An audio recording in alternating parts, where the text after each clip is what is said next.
Hello everyone, my self Shubham Naudiyal. Current affair के session में आपका स्वागत करता हूँ। जैसे कि आप लोग जानते ही हैं, we have started this initiative of current affairs targeting upcoming BPSC and UPPCS prelims examination. Budget और इकोनॉमिक सर्वे की हम लोग इम्पॉर्टेंट चीज़ें देख रहे थे इस सेशन में। इसी में आज का वीडियो में हम लोग इंडस्ट्री, सर्विसेज एंड एग्रीकल्चर को कंप्लीट करने की कोशिश करेंगे। तो आइए अपना फर्स्ट टॉपिक से आज स्टार्ट करते हैं। सो इंडस्ट्री जो हमारे चैप्टर 7 है, India's global share in manufacturing is around 2.8%। ठीक है, चाइना का कहीं ना कहीं 28% है। So already we have seen this thing कि India is lagging behind in terms of manufacturing और या प्रोडक्शन के सेक्टर में। सो ग्लोबल मार्केट की बात करूँ, सो इंडिया का शेयर जो अगर ग्लोबल मार्केट में या ग्लोबल आपका जो मैन्युफैक्चरिंग में सिर्फ 2.8% है। ठीक है, when we compare this thing with China, China is around 28%, तो काफ़ी ज़्यादा है इंडिया का। ठीक है, इंडिया ने सर्विस सेक्टर में काफ़ी अच्छा किया है। Now we are also doing good in terms of agricultural आपका जो प्रोडक्शन है, बट कहीं ना कहीं मैन्युफैक्चरिंग में आज भी हम वी आर लैगिंग बिहाइंड। ठीक है, और खासकर हम लोग चाइना जैसी जो बड़ी कंट्रीज हैं आपकी, उनसे काफ़ी पीछे हैं। अब रीजनल डिस्पैरिटी है मैन्युफैक्चरिंग में। अब ये क्यों है ऐसा, इसके रीजन देख लेते हैं।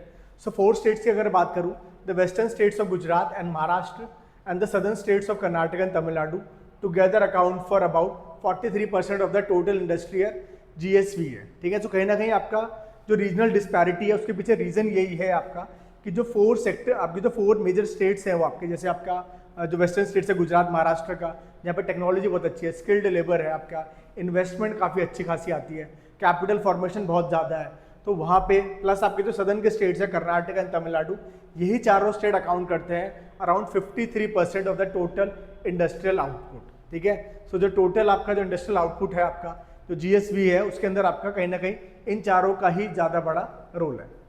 State share in total GSV है अगर आपका देखा जाए तो गुजरात नंबर 1 पे आता है। अच्छा, ये आप लोग सीक्वेंस याद रख लीजिएगा यहीं से कि Gujarat is contributing highest in terms of GSV है, then Maharashtra 3rd, Tamil Nadu 4th पे यूपी है। ठीक है, सो अब हमारा उत्तर प्रदेश जो है आपका बीइंग अ नॉर्दर्न स्टेट कहीं ना कहीं आपका अच्छा से चीज़ों को कर रहा है, मैन्युफैक्चरिंग हब बनने की कोशिश कर रहा है, इंडस्ट्रियल कॉरिडोर्स डेवलप कर रहा है, और खासकर जब आपका इन्वेस्ट इन यूपी का जब से आपका ये मिशन स्टार्ट हुआ है और 1 डिस्ट्रिक्ट 1 प्रोडक्ट वाली जो चीज़ है, तब से थोड़ा मैन्युफैक्चरिंग में आपका यूपी भी तेज़ी से आपका ऊपर बढ़ता हुआ आ रहा है। सो हमारे लिए इंपॉर्टेंट यूपी की रैंक हो जाती है, क्योंकि यूपी पीसीएस में आप डायरेक्टली एक चीज़ आ सकती है कि शेयर मतलब कि स्टेट का शेयर कितना है इन terms of total industrial GSV है। सो कहीं ना कहीं आपका यूपी 4th में स्टैंड करता है। अच्छा, इन कॉन्ट्रास्ट देखा जाए 6 स्टेट्स ऑफ नॉर्थ ईस्ट की अगर बात करूं, excluding Sikkim and Assam, they are accounting for only 0.7% of the industrial GVA. So कहीं ना कहीं आपका जो ग्रॉस वैल्यू एडिड है आपका, उसमें नॉर्थ ईस्टर्न के 6 स्टेट्स एक्सेप्ट आपका सिक्किम और असम सिर्फ 0.7% है। तो ये रीजनल डिस्पैरिटी कहीं ना कहीं आपका शो करता है कि आपके जो डेवलप्ड स्टेट्स हैं या जो बड़े स्टेट्स हैं जहाँ पे आपके टेक्नोलॉजी प्रेजेंट है, स्किल प्रेजेंट है, वो लोगों का ज़्यादा कंट्रीब्यूशन है आपका इन जीएसवी है, जो आपका gross state value added products जो है। ठीक है, और जो नॉर्थ ईस्टर्न स्टेट्स है वहाँ पे ये चीज़ कम है। अब स्पेसिफिक इंडस्ट्रीज की बात करूँ, देखिए शॉर्ट में देखते हैं धीरे धीरे करके। तो सीमेंट सेक्टर की बात करूँ तो currently India is the second largest cement producer in the world after China. ठीक है, तो सीमेंट की रैंकिंग की अगर बात करूँ, रैंकिंग पर अगर कोई क्वेश्चन आ जाए तो सीमेंट की मैन्युफैक्चरिंग में, प्रोडक्शन में we are at second after China. The current annual installed capacity of cement industry is about 639 million tons. ये हमारे लिए ऐसा कुछ इंपॉर्टेंट नहीं है। ठीक है, टॉप प्रोड्यूसिंग स्टेट्स देख लेते हैं, सीमेंट सबसे ज़्यादा कहाँ प्रोड्यूस होता है। फर्स्ट नंबर पर राजस्थान, सेकंड पे आंध्र प्रदेश, तेलंगाना, कर्नाटका, मध्य प्रदेश, गुजरात। ठीक है, इंडिया की ओवरऑल रैंक याद रखिएगा कि सेकंड लार्जेस्ट हम प्रोड्यूसर है आपके cement after China. State wise पूछा जाए तो राजस्थान सबसे ज़्यादा करता है, then we have Andhra Pradesh, 3rd number पे तेलंगाना, 4th पे कर्नाटका, मध्य प्रदेश, 5 याद रखिएगा। स्टील इंडस्ट्री की बात करूं, सो नेशनल स्टील पॉलिसी है हमारी आ चुकी है, प्रोडक्शन लिंक्ड इंसेंटिव स्कीम्स है आपके, और स्टील स्क्रैप रिसाइकलिंग पॉलिसी है। स्टील सेक्टर में भी इंडिया अराउंड आपके सेकेंड रैंक पे ही आता है आपके चाइना के बाद। ठीक है, और कहीं ना कहीं आपका जो स्टील का प्रोडक्शन है वो आपका बूस्ट करने की कोशिश की गई है bye adopting green steel techniques. ठीक है, तो कहीं ना कहीं वो वाली चीज़ भी है, इसलिए आपका इसका जिक्र आपको नेशनल स्टील पॉलिसी के अंदर भी दिखेगा, प्रोडक्शन लिंक्ड इंसेंटिव स्कीम के अंदर भी आपको कहीं ना कहीं इस चीज़ को हाईलाइट देखने को मिलेगा। फिर स्टील का स्क्रैप रिसाइकलिंग पॉलिसी है, जो स्टील का जो स्क्रैप बच जाता है, बहुत सारा जो स्लैग वगैरह जो बच जाता है, उससे आपके रोड्स बन सकती हैं, कि और भी उसका रीयूज या रिसाइकल करके आपको इस पॉलिसी के थ्रू आपको टैकल करने की कोशिश की गई है स्टील का wastage. Next chemical petrochemical sector की बात करूं तो इंडिया नेट एक इम्पोर्टर है आपका केमिकल्स और पेट्रोकेमिकल सेक्टर का, जिसमें डिपेंडेंस ऑन इंपोर्ट्स आपके कहीं ना कहीं 45% है इन सब चीज़ों की। ये सब इतनी ज़्यादा कुछ इंपॉर्टेंट नहीं है। इलेक्ट्रॉनिक इंडस्ट्री की बात करूँ तो PLI scheme has been introduced in 14 key sectors including electronics. अब ये इंपॉर्टेंट है हमारे लिए कि जो प्रोडक्शन लिंक इंसेंटिव स्कीम्स है वो किस किस सेक्टर को आपके टारगेट करती है, ये किन किन सेक्टर्स के लिए हैं आपके। So first of all you need to remember this thing कि this has been introduced in 14 key sectors. जो आपके प्रोडक्शन लिंक इंसेंटिव है, it has been introduced in 14 key sectors including electronics. अब एक तो 14 नंबर याद रखिएगा, ठीक है। अब अगर इलेक्ट्रॉनिक्स की बात करूं तो मोबाइल फ़ोन जो इंपोर्ट हमारे हैं वो आपका एक प्रोडक्शन लिंक्ड इंसेंटिव स्कीम्स की वजह से आपके ग्लोबली आपका जो इंपोर्ट डिपेंडेंसी थी वो कहीं ना कहीं रिड्यूस हो गई है ड्रास्टिकली। फाइनेंशियल ईयर 15 में 78% of all our mobile phones have been imported, ठीक है। अब ये चीज़ आपके फाइनेंशियल ईयर 23 में it has been reduce to only 4%, ठीक है। So now we are only importing 4% of all our mobile phones, ठीक है। तो ये बहुत अच्छा आपका इंप्रूवमेंट है, ठीक है। और कहीं ना कहीं इसके लिए आपका जो PLI स्कीम है वो रिस्पॉन्सिबल है। अब मोबाइल फोन एक्सपोर्ट्स भी हमारे इंक्रीज हो गए। एप्पल ने अपना फैक्ट्री यहाँ पे लगाई है, ठीक है। आपका एप्पल मैन्युफैक्चरिंग स्टार्ट कर चुका है आपका इंडिया में। सैमसंग कितना बड़ा आपका गाजियाबाद में सबसे बड़ा जो सेंटर है आपका गाजियाबाद में है आपका। फाइनेंशियल 19 की बात करूं ऑलमोस्ट नील था। फाइनेंशियल ईयर 23 में अप्रॉक्सीमेटली 90,000 करोड़ का हो गया है आपका मोबाइल एक्सपोर्ट्स फ्रॉम इंडिया, ठीक है। सो मोबाइल आज की डेट में जो कंट्री अभी तक आपके इंपोर्ट डिपेंडेंसी में थी इन टर्म्स ऑफ मोबाइल फोन्स, तो वो कहीं ना कहीं आपके अब एक्सपोर्ट करने लग गए हैं। ये चीज़ आप लोग को मतलब आप लोग कोट कर सकते हैं कि PLI स्कीम्स के अगर पूछा जाए कि क्या आपके बेनिफिट्स हैं तो वहाँ पे भी ये चीज़ देखने को मिल सकती है। टेक्सटाइल्स की बात करूँ तो the textile industry is a major employment generate. अच्छा ये तो पता ही है आपका जो सेकंड लार्जेस्ट जो एम्प्लॉयमेंट है आपका आफ्टर एग्रीकल्चर सेक्टर, टेक्सटाइल में कहीं ना कहीं आपके हैं, ठीक है। So the textile sector is a major employment generator, it accounts for about 11% of India's manufacturing GVA। तो जो हमारा मैन्युफैक्चरिंग का जो कंट्रीब्यूशन है आपका ग्रॉस वैल्यू एडिड प्रोडक्ट्स के अंदर, उसमें 11% has been coming from this textile sector, ठीक है। तो ये चीज़ याद रखिएगा। टेक्सटाइल में की बात करूँ तो रैंक 1 है हमारा जूट में, ठीक है। रैंक 2 हमारा कॉटन में है, कॉटन में वही चाइना आपका फर्स्ट है, ठीक है। सिल्क में हम लोग सेकंड है, China first. Man made fibre production में भी हम लोग सेकंड है, ठीक है। जूट की रैंकिंग को भी एक बार वैसे यहाँ पे इन्होंने आपके फर्स्ट बताई है, बट कुछ कुछ जगह पे आपको बांग्लादेश को कंसिडर करा जाता है, ठीक है। जूट के अच्छा उसमें एक वेरिएबिलिटी है, ठीक है। अगर जूट के प्रोडक्शन की बात करी जाए तो इंडिया ही आपके टॉप मोस्ट है, बट अगर उसमें एक्सपोर्ट में बात करी जाए तो बांग्लादेश आपका आ जाता है, क्योंकि बांग्लादेश आपका मेजर एक्सपोर्टर है आपके जूट प्रोडक्ट्स का। अब India is the 6th largest exporter of textiles and apparel. अच्छा अगर पूरे टेक्सटाइल सेक्टर की बात करूँ, अपैरल की बात करूँ तो इंडिया कहीं ना कहीं 6th लार्जेस्ट एक्सपोर्टर्स है, ठीक है। इंडिया की एक्सपोर्टिंग रैंक कहीं ना कहीं 6th पे आती है। इंडिया टेक्निकल आपके textiles industries rapidly growing, ranking 5th globally. अच्छा ये भी चीज़ है, ठीक है। जब भी आपका देखिए टेक्सटाइल से कभी भी कोई क्वेश्चन आ जाए, आपका UPSC मेंस आपका आने वाला है, ठीक है। तो पेपर 3 में आपका जो इकोनॉमिक्स वाला सेक्शन है उसमें टेक्सटाइल सेक्टर से रिलेटेड कोई क्वेश्चन आ सकता है, ठीक है। GS 1 में भी टेक्सटाइल, क्योंकि कॉटन वगैरह के आपका हिस्टोरिकल सिग्निफिकेंस भी रहा, तो वहाँ पे भी चीज़ें पूछी जा सकती हैं। तो वहाँ पे आप लोग ये आपका टेक्निकल टेक्सटाइल वाला आप जरूर एक चीज़ कोट करिएगा, ठीक है। मित्रा स्कीम जो हमारी है वो आप लोग दिखाने की कोशिश करिएगा, वो सारी चीज़ है, ठीक है। मित्रा स्कीम, फिर मैंने आपको जब आपका गवर्नमेंट की स्कीम्स बता रहा था तो उसमें 5F वाला प्रिंसिपल भी बताया था कि फाइबर से लेके कैसे फाइबर से फैक्ट्री से फैशन और फैशन से आपका फॉरेन जाता है, वो सारी चीज़ें भी आप लोग देखिएगा, मतलब लिख सकते हैं वहाँ। सो टेक्निकल टेक्सटाइल की अगर मैं बात करूँ तो India is ranking 5th globally. Technical textiles होती क्या है वो भी देख लेते हैं। It means fabrics that are designed for functions like agro textiles, ठीक है, for crop protection, fire fighter clothing, geo textiles, air bag, sports textile, ठीक है। तो स्पोर्ट इंडस्ट्री में आपका टेक्सटाइल्स का बहुत ज़्यादा यूज़ है। जो उनकी टी-शर्ट्स वगैरह वो सब आपके टेक्सटाइल से बन सकती हैं। जो प्रोटेक्टिव गियर्स वगैरह है उसमें आपका कहीं ना कहीं टेक्सटाइल का बहुत बड़ा यूज़ है, ठीक है। तो आपने जब टेक्सटाइल इंडस्ट्री को टेक्निकल लाइंस में यूज़ करना स्टार्ट कर दिया है तो वो आपका पूरा का पूरा इंडस्ट्री बन जाती है टेक्निकल टेक्सटाइल की। अब चैलेंजेस देख लेते हैं। अगर चैलेंजेस की बात करूं तो अभी भी डोमिनेंस है यहाँ पे एमएसएमई सेक्टर का इन दिस सेक्टर, ठीक है। तो कहीं ना कहीं आपके अभी भी जो टेक्सटाइल वाला जो आपका सेक्टर है उसमें इनफॉर्मल आपका बहुत ज़्यादा है चीज़ें। फिर कहीं ना कहीं एमएसएमई आपका मेजरली आपका कंट्रीब्यूट करती है इन टेक्सटाइल प्रोडक्शन, तो वो कहीं ना कहीं प्रॉब्लम है। फिर फ्रैगमेंटेड नेचर है आपका, इन सिलोज काम करते हैं, अलग अलग काम कर रहे हैं। इंक्रीज लॉजिस्टिक कॉस्ट तो हमारा सब में ही है, whether you see agriculture sector, food processing sector, manufacturing sector और एनी अदर इंडस्ट्री, तो लॉजिस्टिक सेक्टर हर किसी का एक कहीं ना कहीं चैलेंज है, ठीक है। हमारी प्रॉब्लम ही ये है कि we are having a double digit cost for logistic sector, और हमारा एम यही है कि we need to reduce this cost from double digit to single digit in order to boost our economy. अब पुअर इकोनॉमी ऑफ स्केल है, ये वाली चीज़ भी है आपका कहीं ना कहीं यहाँ पे डिस्गाइज ले, क्योंकि देखिए एम्प्लॉयमेंट के लिए आपका सेकंड मोस्ट आपका ये यहाँ पे एम्प्लॉयमेंट जनरेट कर रहा है। तो पुअर इकोनॉमी ऑफ स्केल है आपका, जो पर पर्सन आपका जो आपका प्रोडक्शन है यहाँ पे वो काफ़ी लो है आपका, कहीं ना कहीं डिस्गाइज एम्प्लॉयमेंट की जो प्रॉब्लम है यहाँ पे भी आपको देखने को मिलती है।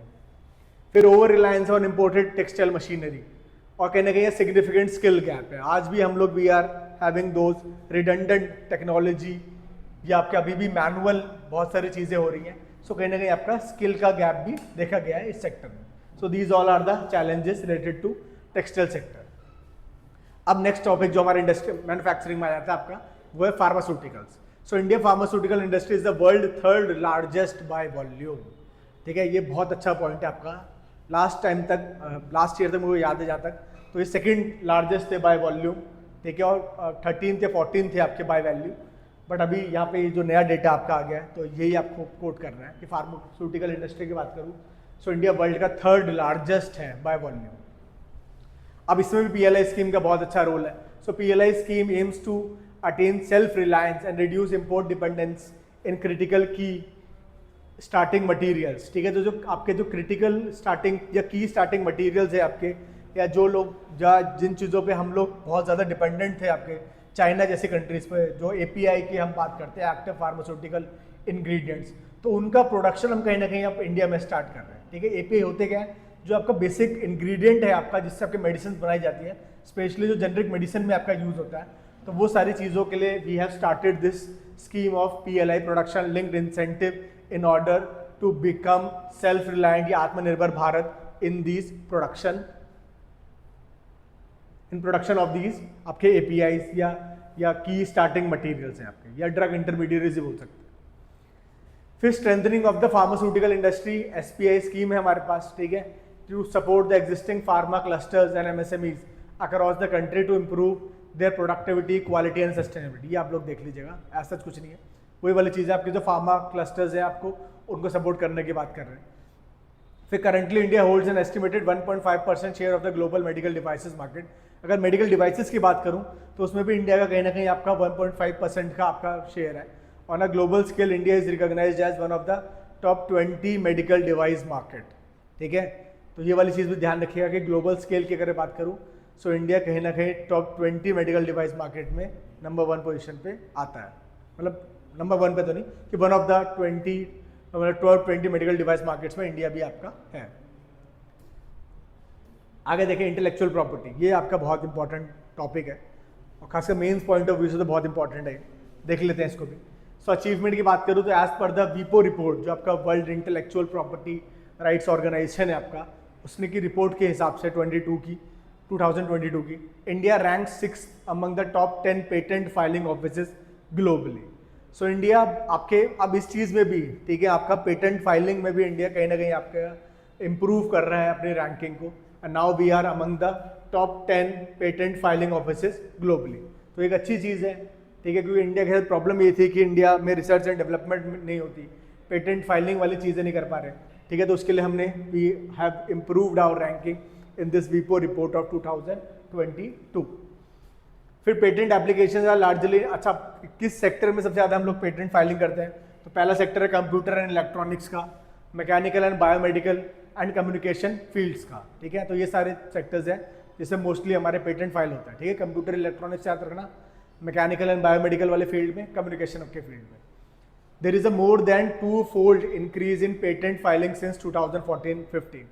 सो जो आपका NDA 1 जो गवर्नमेंट आई है आपकी, उसके बाद से आपका 2-fold इंक्रीज हो गया, because this government is majorly focusing on research and development. इसीलिए वी आर सीइंग आपके अटल टिंकरिंग लैब्स, अटल इंक्यूबेशन सेंटर्स है आपके, ये पूरा का पूरा जो नीति आयोग ने जो एनवायरनमेंट आपका डेवलप करा कहीं ना कहीं, ये आपका फैसिलिटेट करता है research and development in India, जिससे का आपका जो रिजल्ट है वो यही है कि we have increase this patent filing since 2014 and 15 in 2-fold increase हो गया आपका। It has been increase two times. The patent filing by domestic educational institutes have tripled from 7,405 in 2021-22 to आपका 23,306 इन फाइनेंशियल ईयर 24। सो कहीं ना कहीं हमारा ये वाली चीज़ भी ट्रिपल हो गई। आपका जो डोमेस्टिक एजुकेशनल इंस्टीट्यूट्स हैं आपके, तो वो भी आपका कहीं ना कहीं पेटेंट फाइलिंग में आपका उनका जो एफर्ट्स है आपका वो ट्रिपल हो गया है। ठीक है, तो उन्होंने भी आपके इतने 3 times मोर आपके फाइल करी हैं सारी चीज़ें। फिर patent filing by women applicants increase. अच्छा, ये भी है आपका, women are also participating in this patent filing. जो स्टेम जो हमारा है आपका, साइंस, टेक्नोलॉजी, इंजीनियरिंग, मैथमेटिक्स, तो उसमें आपके विमेन की पार्टिसिपेशन इंक्रीज हुई है, and as a result of that increase participation patent filing by women has also increase. ठीक है, तो ये भी कहीं ना कहीं आपके 5,183 आपकी हो गई है इन फाइनेंशियल ईयर 24। अब ग्लोबल इनोवेशन इंडेक्स की बात करूं तो India has improved it's rank. ये जो आपकी लेटेस्ट जो रैंकिंग है आपके 2024 की, अभी 25 तक की अभी आपकी आई नहीं है, तो you need to remember this 24 rank, मतलब 2024 की जो रैंक है, और वो कहीं ना कहीं आपकी 39 है। ठीक है, सो आपका जो ग्लोबल इनोवेशन इंडेक्स है आपका, वीपो की निकालते हैं आपका ये, तो उसमें आपकी जो रैंक है आपकी 39 है। So it ranks first among the lower middle income group economies and in central and southern Asia. अच्छा, this is also a big achievement for India कि in terms in among all the lower middle income countries या central और South Asian countries की अगर बात करूँ, southern India Asia country की मैं बात करूँ, so India is rank first in terms of innovation. तो इस पर आपका कहीं ना कहीं बहुत ज़्यादा आपका फोकस है गवर्नमेंट का इनोवेशन पे। आपका जो इंडस्ट्रियल रेवोल्यूशन 4.0 की जो टेक्नोलॉजीज आपकी, artificial intelligence, deep machine learning, blockchain technology, crypto वाली जो चीज़ है, वो सारे के सारे आपका उस पर इंडिया का अच्छा खासा फोकस है। अब एफर्ट्स देख लेते हैं कि why we have this improved ranking. So पहला वही है हमारा कि पेटेंट अमेंडमेंट रूल्स 2024 आए थे, जिन्होंने सिंप्लीफाई कर दिया है patent processing, filing and maintenance. ठीक है, सो पहले आपका ये जो प्रोसेस था पूरा पेटेंट फाइलिंग का, इट्स अ वेरी आपका टीडीएस प्रोसेस। ठीक है, इट्स वेरी कम्बरसम। तो वो उस चीज़ को we have reduce that tediousness by starting this single window program where a hassle-free environment has been created, which will going to ease out this process of patent filing, processing and obtaining. ठीक है, तो उसमें कहीं ना कहीं हमारा बहुत सारी चीज़ों को ठीक कर दिया हमने, और ये अमेंडमेंट रूल्स 2024 आपके आए थे, जिसके बाद आपका ये हैसल फ्री एनवायरनमेंट आपने क्रिएट किया। फिर एक्सपीडिटेड patent examination for startups, small manufacture, आपके जो स्मॉल मीडियम इंटरप्राइजेज है, वुमेन इन्वेंटर्स है, गवर्नमेंट डिपार्टमेंट्स है, एकेडमिक इंस्टीट्यूशंस है, तो इनके लिए भी आपका जो पेटेंट एग्जामिनेशन, अच्छा देखिए कि after filing your patent application you need a body to examine those patents, क्योंकि कहीं वो आपके कॉपीराइट का इन्फ्रिंजमेंट तो नहीं है, किसी का कुछ चुराया हुआ तो नहीं है। सो उसके लिए we have started this programme of expedited patent examination, और खासकर वो आपका डेडिकेटेड है आपका towards startups, women inventors, SMEs, government departments और एकेडमिक इंस्टीट्यूशंस। तो ये सारे पे कहीं ना कहीं आपके एफर्ट्स आपके इंपॉर्टेंट थे। ठीक है, जिसकी वजह से आपका ये इम्प्रूव्ड हुआ रैंकिंग, और इंडिया में ज़्यादा से ज़्यादा आपके पेटेंट फाइलिंग होने लगा है। फिर we have also simplified trademark procedures, तो वो भी कहीं ना कहीं हमने सिंप्लीफाई कर दिया है। The number of trademark forms has been reduce from 74 to 8, streamlining the trademark registration. ये भी कहीं ना कहीं हमने we have eased out trademark registration, जो कहीं ना कहीं पहले आपका आप you have to fill around 74 documents in order to gain this trademark. अब वो कहीं ना कहीं रिड्यूस हो गया आपका around 8। So we have streamlined this whole process of obtaining trademark in India. तो उसका भी आपका कहीं ना कहीं जो पेटेंट फाइलिंग है या आपका इनोवेशन है, उसमें आपका काफ़ी इम्प्रूवमेंट देखने को मिला इसकी वजह से। फिर फी रिडक्शन की बात करूं, सो सिग्निफिकेंट फी रिडक्शन भी हुआ है, have been implemented for startups, MSMEs and educational institutions for patent design and trademark filing. So इनके लिए भी आपका फी में रिड्यूस किया गया है आपका, specially for startups, MSME, educational institution. बहुत सारे आपके रिबेट्स मिले हैं, आपके एग्जेम्पशंस दिए गए हैं in order to boost patent filing या आपका ट्रेडमार्क फाइलिंग या डिज़ाइन को आपको आपका अप्लाई करना हो, ठीक है, from all the startups, MSME, educational institutions. फिर चीज़ों को डिजिटलाइज कर दिया गया, the adoption of virtual hearings, AI, artificial intelligence, machine learning based search systems and secure VPN connections has improved efficiency, accuracy and decision making in IP processes. तो कहीं ना कहीं आपका जो डिजिटलाइज वाली जो चीज़ है, आपका ई गवर्नेंस का जो इनिशिएटिव है, that has also facilitated this patent filing in India. अब हमारे यहाँ पे एक हैसल फ्री एनवायरनमेंट है where we can do this research and development, where we can obtain this trademark, copyright and all these things, ठीक है। तो उसमें कहीं ना कहीं पूरा जो एनवायरनमेंट है आपका, उसको कहीं ना कहीं आपका एफिशिएंट बना दिया है, एक्यूरेट बना दिया है, ठीक है। क्योंकि आपका एक प्रॉब्लम क्या थी यहाँ पे कि आपने जो पेटेंट आपने कुछ इनोवेट करा है, तो उसको पेटेंट फाइल करने से पहले उस डेटा की चोरी हो जाती थी, ठीक है। Now they have this VPN secure connections where your ideas cannot be taken by any other thing, by any organization या और by any individual। तो कहीं ना कहीं आपकी वो वाली जो सारी चीज़ है वो भी कहीं ना कहीं आपने बंद कर दी है, ठीक है। सो ये आपका जो एनवायरनमेंट है, it's a safe environment where you can do your research and development. तो उससे आपका कहीं ना कहीं आपका बहुत ज़्यादा आपका प्रोग्रेस देखने को मिलता है। फिर startup intellectual property protection scheme है, ये सब आप लोग देख लीजिएगा। ये इंपॉर्टेंट है आपका आईपी सारथी चैटबॉट, ठीक है। तो we have also introduce this IP intellectual property rights के सारथी चैटबॉट है, that offers instant support and guidance to users regarding IP registration and grant process. तो कहीं ना कहीं आपका जो ये एक आपका जैसे आपका हर चीज़ के लिए आपका ई मित्रा वाली जो चीज़ है आपकी, जिसमें आपने जो चैटबॉट्स का यूज़ करके, एआई का यूज़ करके, you have created a friendly environment where you can avail all those facilities by this chatbot. तो वो कहीं ना कहीं आपकी हेल्प करेगा इन सब चीज़ों में, ठीक है। तो उसके लिए बहुत अच्छी चीज़ है ये। फिर technology transfer organisation for promoting R&D, तो ये वाली चीज़ भी है। टेक्नोलॉजी ट्रांसफर एक ऑर्गेनाइजेशन ही हमने डेवलप करी है, ठीक है। इंडिया का जो मेन फोकस है आज की डेट में, we are not just importing आपके जब मिसाइल सिस्टम्स हैं या गुड्स हैं या टेक्नोलॉजी है, we are also trying to make India a hub of manufacturing all those items that we have imported in earlier times। तो उसके लिए हमने टेक्नोलॉजी ट्रांसफर वाली चीज़ भी रखी है, ठीक है। If you want to import something to India, if you want to export something to India, you need to transfer your technology also, yeah, you need to train our individuals in order to boost manufacturing from the country itself। तो वो वाली जो चीज़ है कहीं ना कहीं हमने इस ऑर्गेनाइजेशन के थ्रू देखने को मिलती है, ठीक है, जिससे आपका R&D का कल्चर आपका कहीं ना कहीं प्रमोट हो रहा है। Then they are also intellectual property commercialisation का प्रोसेस भी स्टार्ट कर रहा है by providing services to innovators and entrepreneurs. So government ने एस्टैब्लिश करा आपका 34 technology and innovation support centres across the country to facilitate these efforts.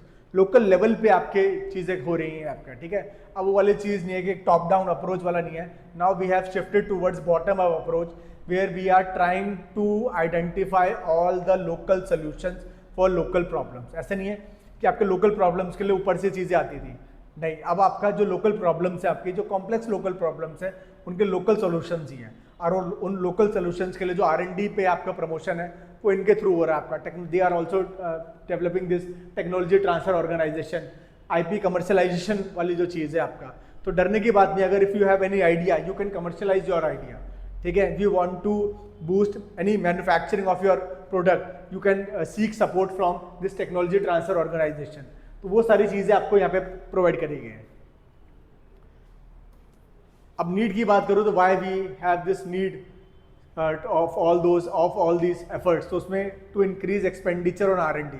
कहीं ना कहीं आपका currently India is only investing around 0.64% of its GDP into R&D, ठीक है। तो कहने के रिसर्च एंड डेवलपमेंट में एक्सपेंडिचर की बात करूँ, it's not a proper 1% of our GDP, वो बहुत ज़्यादा कम है आपका।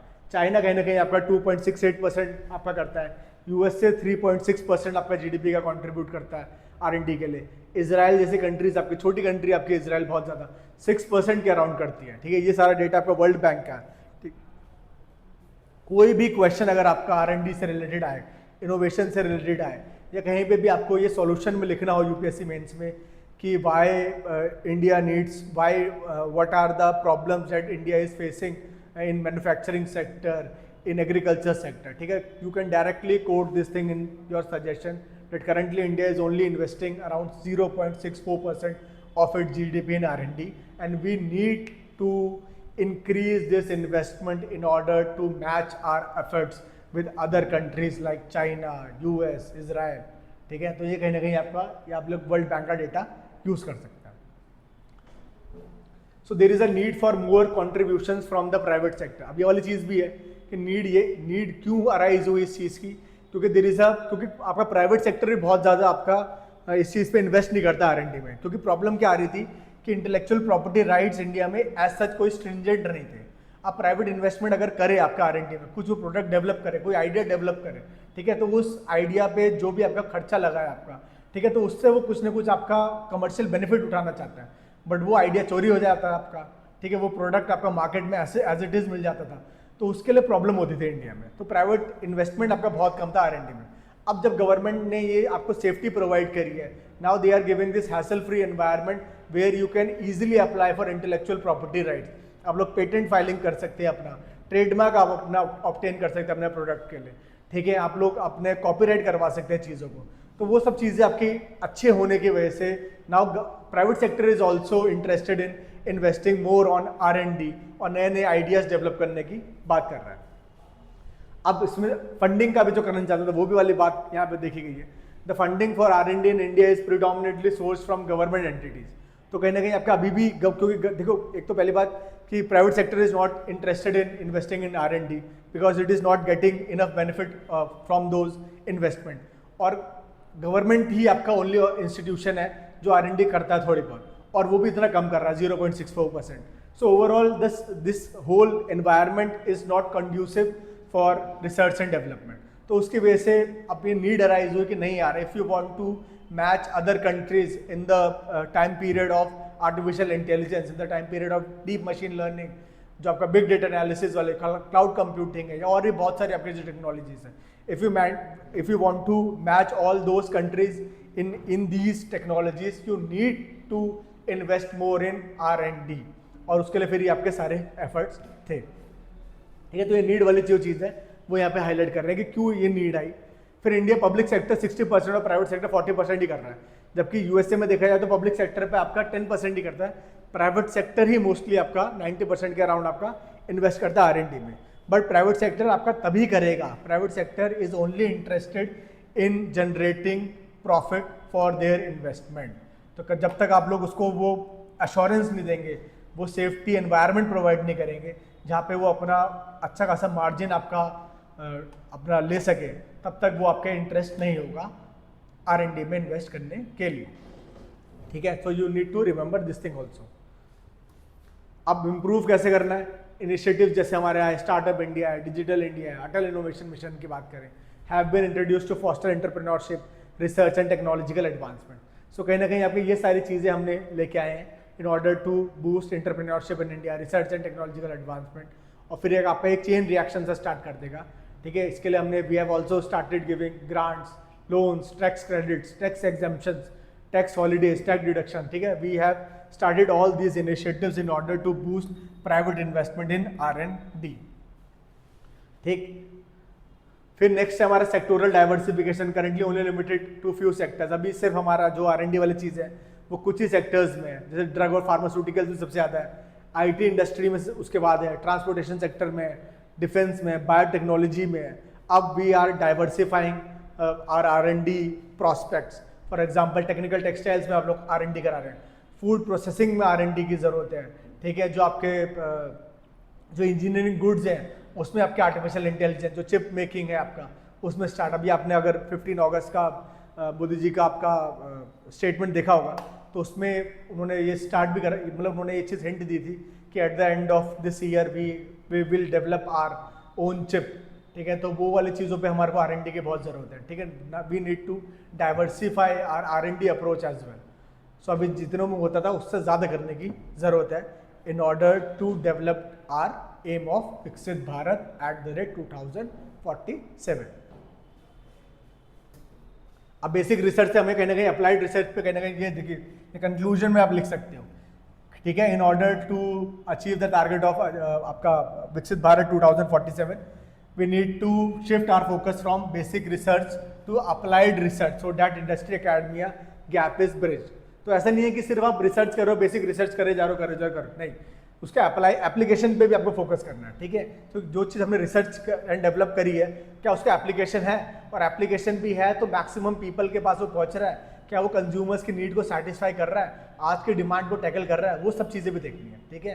We need to do all the स्वॉट एनालिसिस, जो स्ट्रेंथ वीकनेस आपका जो है अपॉर्चुनिटीज एंड थ्रेट्स, वो सारे एनालिसिस करनी है हमारे को, ठीक है। और उसके हिसाब से फिर हमारे को ये रिसर्च करना है जिससे कि हमारा जो इंडस्ट्री और एकेडमिया का गैप है वो ब्रिज हो सके।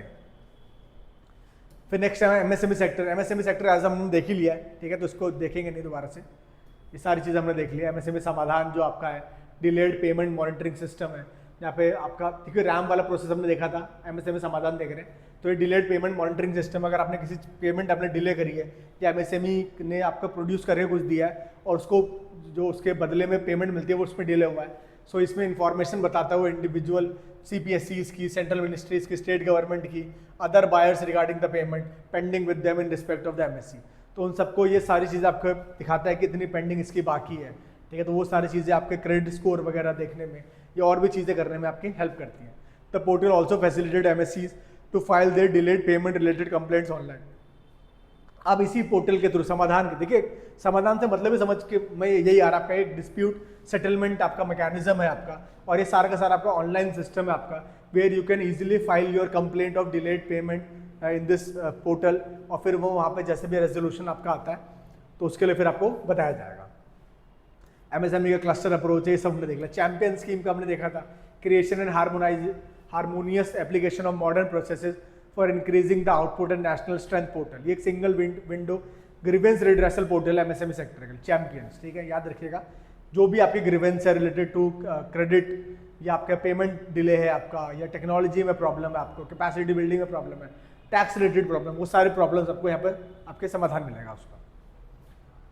फिर क्रेडिट गारंटी स्कीम है MSME सेक्टर के लिए, ये सब हमने वहाँ पे देख चुके हैं। फिर ट्रेड्स आपका प्लेटफॉर्म है आपका, RBI के द्वारा रेगुलेट करा जाता है, और कहीं ना कहीं आपका जो ट्रेड्स के थ्रू आप लोग ये जो इनका जबकि वेयर हाउसिंग के जो रिसिट्स है उसको ट्रेड कर सकते हो आप इजीली, ठीक है।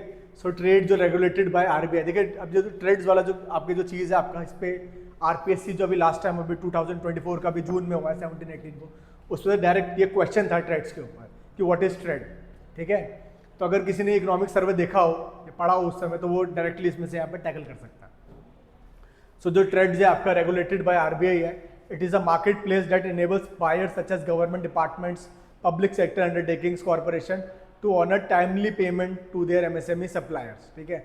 सो कहीं ना कहीं आपका उस ट्रेड, आप देखिए ये क्या होता है ना कि जो ट्रेड्स वाला आपका जो प्लेटफॉर्म है, इसमें जो भी आपका वेयर हाउस की जो रिसिप्ट होती है, जो आपने मतलब वेयर हाउस के कह लो या जो आपने प्रोड्यूस करके किसी भी गवर्नमेंट ऑर्गेनाइजेशन को बेचा है आपने वो चीज़, तो उसकी जो रिसीट होगी आपके पास, you can trade that receipt, ठीक है। अब उस रिसीट्स को आप दिखाओगे किसी भी बैंक को, पब्लिक सेक्टर बैंक है फॉर एग्जांपल SBI को देते हो आप, तो उसके बदले में वो आपको लोन दे देगा या पैसा दे देगा, ठीक है। उस पैसे का आप लोग यूज़ कर सकते हो फॉर योर प्रोडक्शन, और अब वो बाद में उसकी जिम्मेदारी है कि वो जो गवर्नमेंट ऑर्गेनाइजेशन थी जिसकी पेमेंट पेंडिंग थी, उससे वो ये चीज़ क्लियर करा सके। सो इनको पैसा मिल जाता था, उनको अपना बेनिफिट मिल जाता था, तो उसके लिए बहुत अच्छा प्लेटफॉर्म है आपका ट्रेड्स का।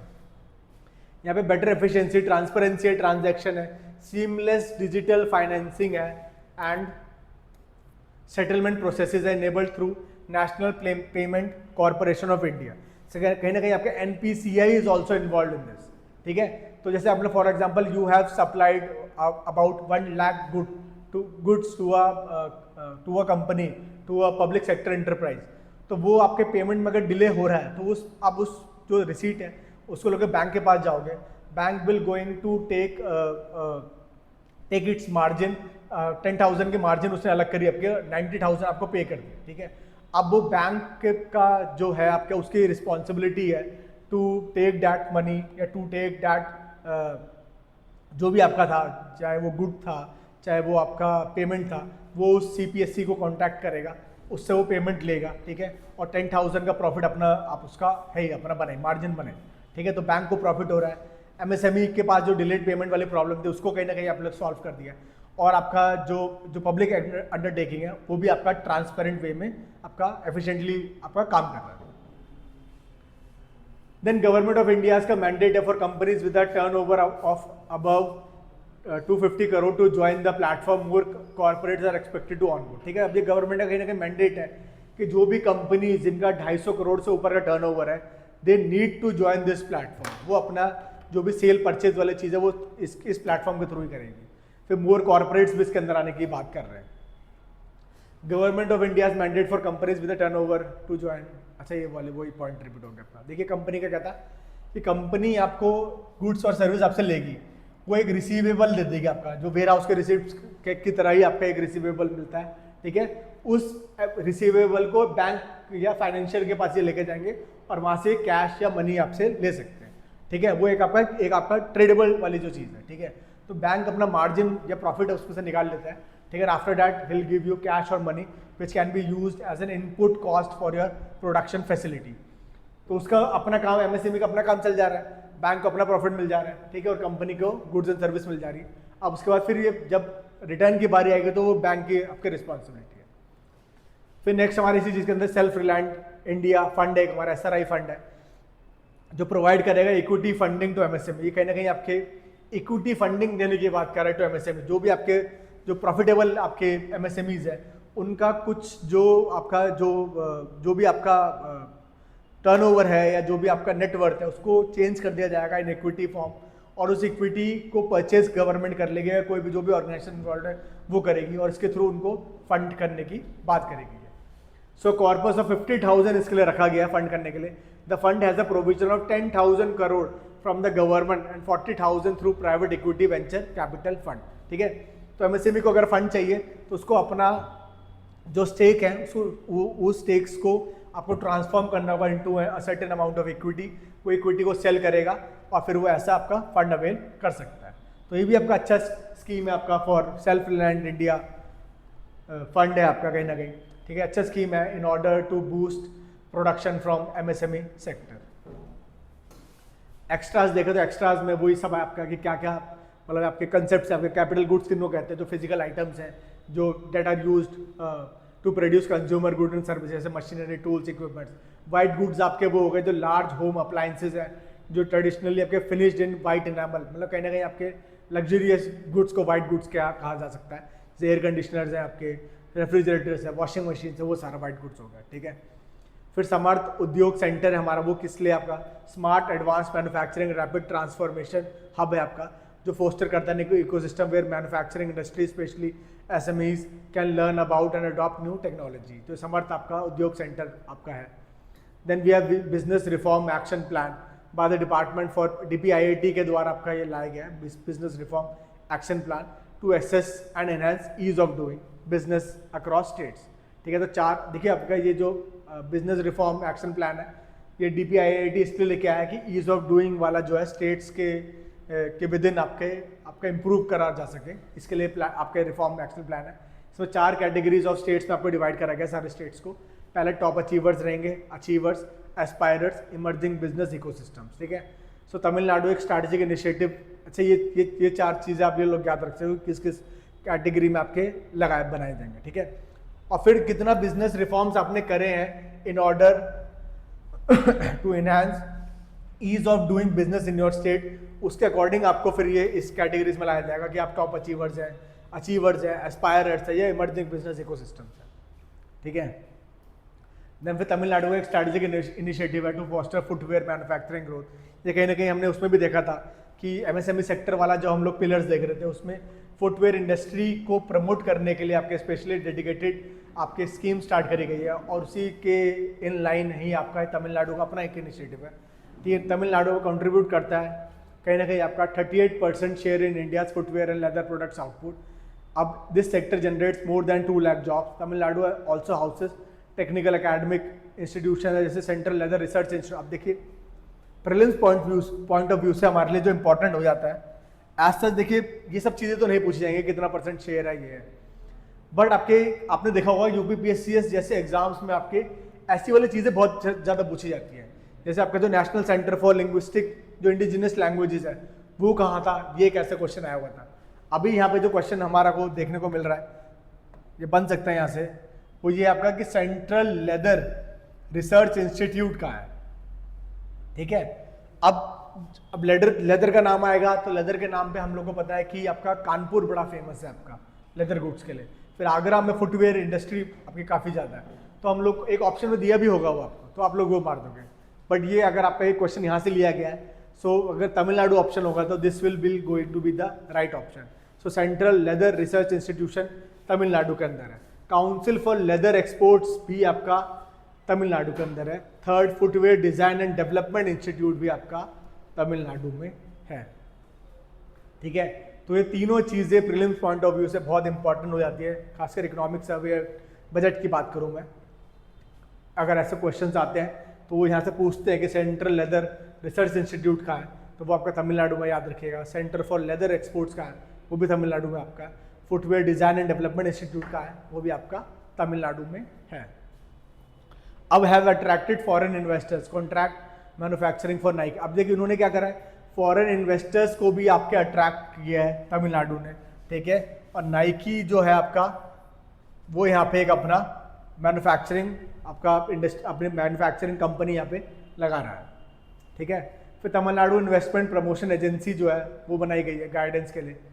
फिर अपॉइंटेड रीजनल ऑफिसर, ये सब चीज़ें आप इतनी कुछ इंपॉर्टेंट नहीं है। ठीक है, क्योंकि तमिलनाडु पीसीएस के लिए हम लोग देख नहीं रहे। ठीक है, बस ये ध्यान रखिएगा आपका कि ये जो तीनों चीज़ें हैं, central leather research institute, council for leather exports, footwear design and development institute, ये तीनों के तीनों हमारे आपके तमिलनाडु में पढ़ते हैं, not in Kanpur, not in Agra. ठीक है, नेक्स्ट सर्विस सेक्टर, ये बहुत इंपॉर्टेंट है आपका, क्योंकि इसमें बहुत सारे चेंजेस इन्होंने करे। देखिए अब ये देखेंगे कि क्लासिफिकेशन ऑफ सर्विस सेक्टर्स कैसे हमारा चेंज हो गया है। ठीक है, तो पहले तो देख लेते हैं कि सर्विस सेक्टर कहते हैं किसे। सो एग्जांपल्स में देखिए computer and IT, transport, trade, education, health, travel, insurance, pension, telecommunication, postal, courier, ये सारी जो चीज़ें हैं इनको हम लोग आपके सर्विस सेक्टर के अंदर बोलते हैं। ठीक है, तो पहला फर्स्ट ऑफ ऑल ये याद रखिएगा कि जो भी सर्विस प्रोवाइड कर रहे हैं आपको, चाहे वो कंप्यूटर आईटी वाली चीज़ें हो, ट्रांसपोर्ट हो, ट्रेड हो, वो सब आपका इसके अंदर आता है।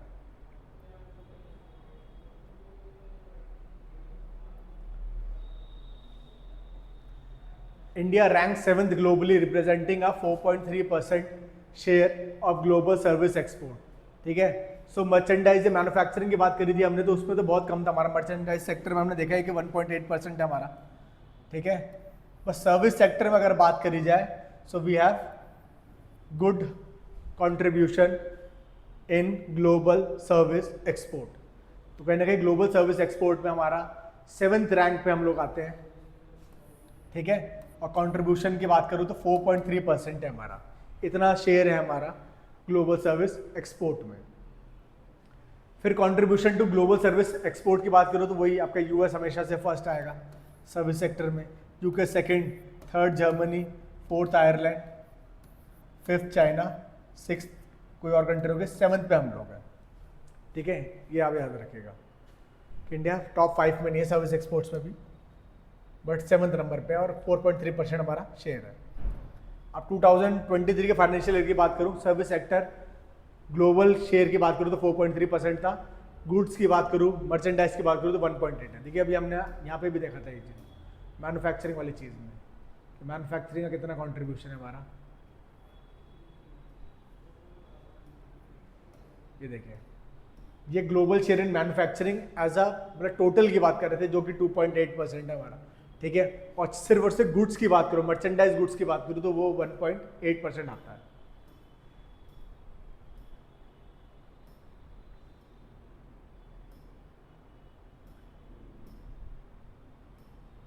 %1.8 है हमारा सिर्फ मर्चेंडाइज। अच्छा वो आपका ये एक्सपोर्ट की बात कर रहे हैं यहाँ पे, और वो मैन्युफैक्चरिंग आपके प्रोडक्शन की बात कर रहे हैं, मतलब कितना मैन्युफैक्चरिंग हम लोग करते हैं। तो अगर मैन्युफैक्चरिंग, कंफ्यूज मत होइएगा, सॉरी, अगर आपको मैन्युफैक्चरिंग पूछा जाए कि मैन्युफैक्चरिंग के टर्म्स में हमारा ग्लोबल जो पूरी मैन्युफैक्चरिंग होती है उसमें कितना % शेयर है, तो उसमें 2.8% है। बट अगर मैं मर्चेंडाइज एक्सपोर्ट की बात करूँ फ्रॉम इंडिया, तो वो आपको कहीं ना कहीं 1.8% आता है मर्चेंडाइज गुड्स में, और एक्सपोर्ट ही में ही सर्विस सेक्टर की बात करूँ तो 4.3% आता है। ठीक है, कंफ्यूजन क्लियर हो गया ना यार? यहीं पे लिख भी देता हूँ यार कि मर्चेंडाइज एक्सपोर्ट की बात करो तो it is 1.8% of total global service export, ये sorry total global merchandise export. But अगर मैन्युफैक्चरिंग की बात करूँ, प्रोडक्शन की बात करूँ, कितना हम लोग मैन्युफैक्चर कर रहे हैं, तो उसके जो ग्लोबल शेयर में हमारा 2.8% आता है। 2.8% ऑफ टोटल ग्लोबल मैन्युफैक्चरिंग, ये चीज याद रखिएगा यार। ठीक है, नेक्स्ट देखिए, service sector contributes to the total GVA at current prices around 55% in financial year 25। जो मेरा लास्ट ईयर का जो फाइनेंशियल ईयर था उसमें ग्रॉस वैल्यू एडिट की बात करूं, सर्विस सेक्टर का कहीं ना कहीं आपका 55% का कंट्रीब्यूशन है। ठीक है, तो ये चीज़ ध्यान रखिएगा। हमने स्टार्टिंग में देखा था कि एग्रीकल्चर कितना है आपका, ठीक है, आपका मैन्युफैक्चरिंग में कितना है, सबसे ज़्यादा आपका सर्विस सेक्टर का है 55%।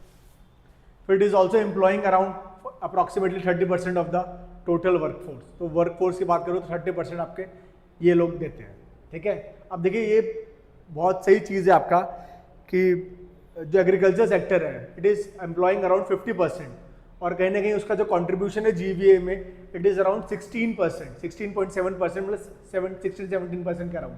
ठीक है, बट जो आपका service sector it is employing only 30%, but it is contributing to this GVA around 55%। तो सर्विस सेक्टर का काफ़ी ज़्यादा आपका आउटपुट है एज कंपेयर टू एग्रीकल्चर या मैन्युफैक्चरिंग सेक्टर की बात करूँ तो। कर्नाटक और Maharashtra account for more than 1/4 of the total service sector GSV है। अगर इन टर्म्स ऑफ स्टेट्स देखा जाए तो महाराष्ट्र सबसे ज़्यादा आपका कंट्रीब्यूट करता है सर्विस सेक्टर में। ठीक है, सेकंड नंबर पे वी हैव कर्नाटका, सबसे ज़्यादा यहीं से सर्विस सेक्टर वाली चीज़ें आती हैं। थर्ड क्योंकि देखिए फाइनेंशियल आपका हब है मुंबई, ठीक है, तो सारी चीज़ें आपके सर्विस वाली चीज़ें सब आप जो फाइनेंशियल सर्विसेज प्रोवाइड कर रहे हो, बैंकिंग वाली जो चीज़ है सारी यहीं से आती है। ठीक है, and on the top of that they are also giving this back hand वाला जो सर्विसेज है वो सब आपके यहीं से मिलती है। फिर कर्नाटका आपका बेंगलुरु आपका आईटी हब है, तो बेंगलुरु का के वजह से आपका कर्नाटका सेकंड नंबर पे आता है। थर्ड पे आपके तमिलनाडु है आपका, फोर्थ पे यहाँ पे भी आपका यूपी है। ठीक है, तो similar to manufacturing sector contribution, UP is also contributing at number 4 in terms of आपके total service sector GSVA, gross state value added. ठीक है, यूपी के दोनों जगह रैंकिंग 4th पे है।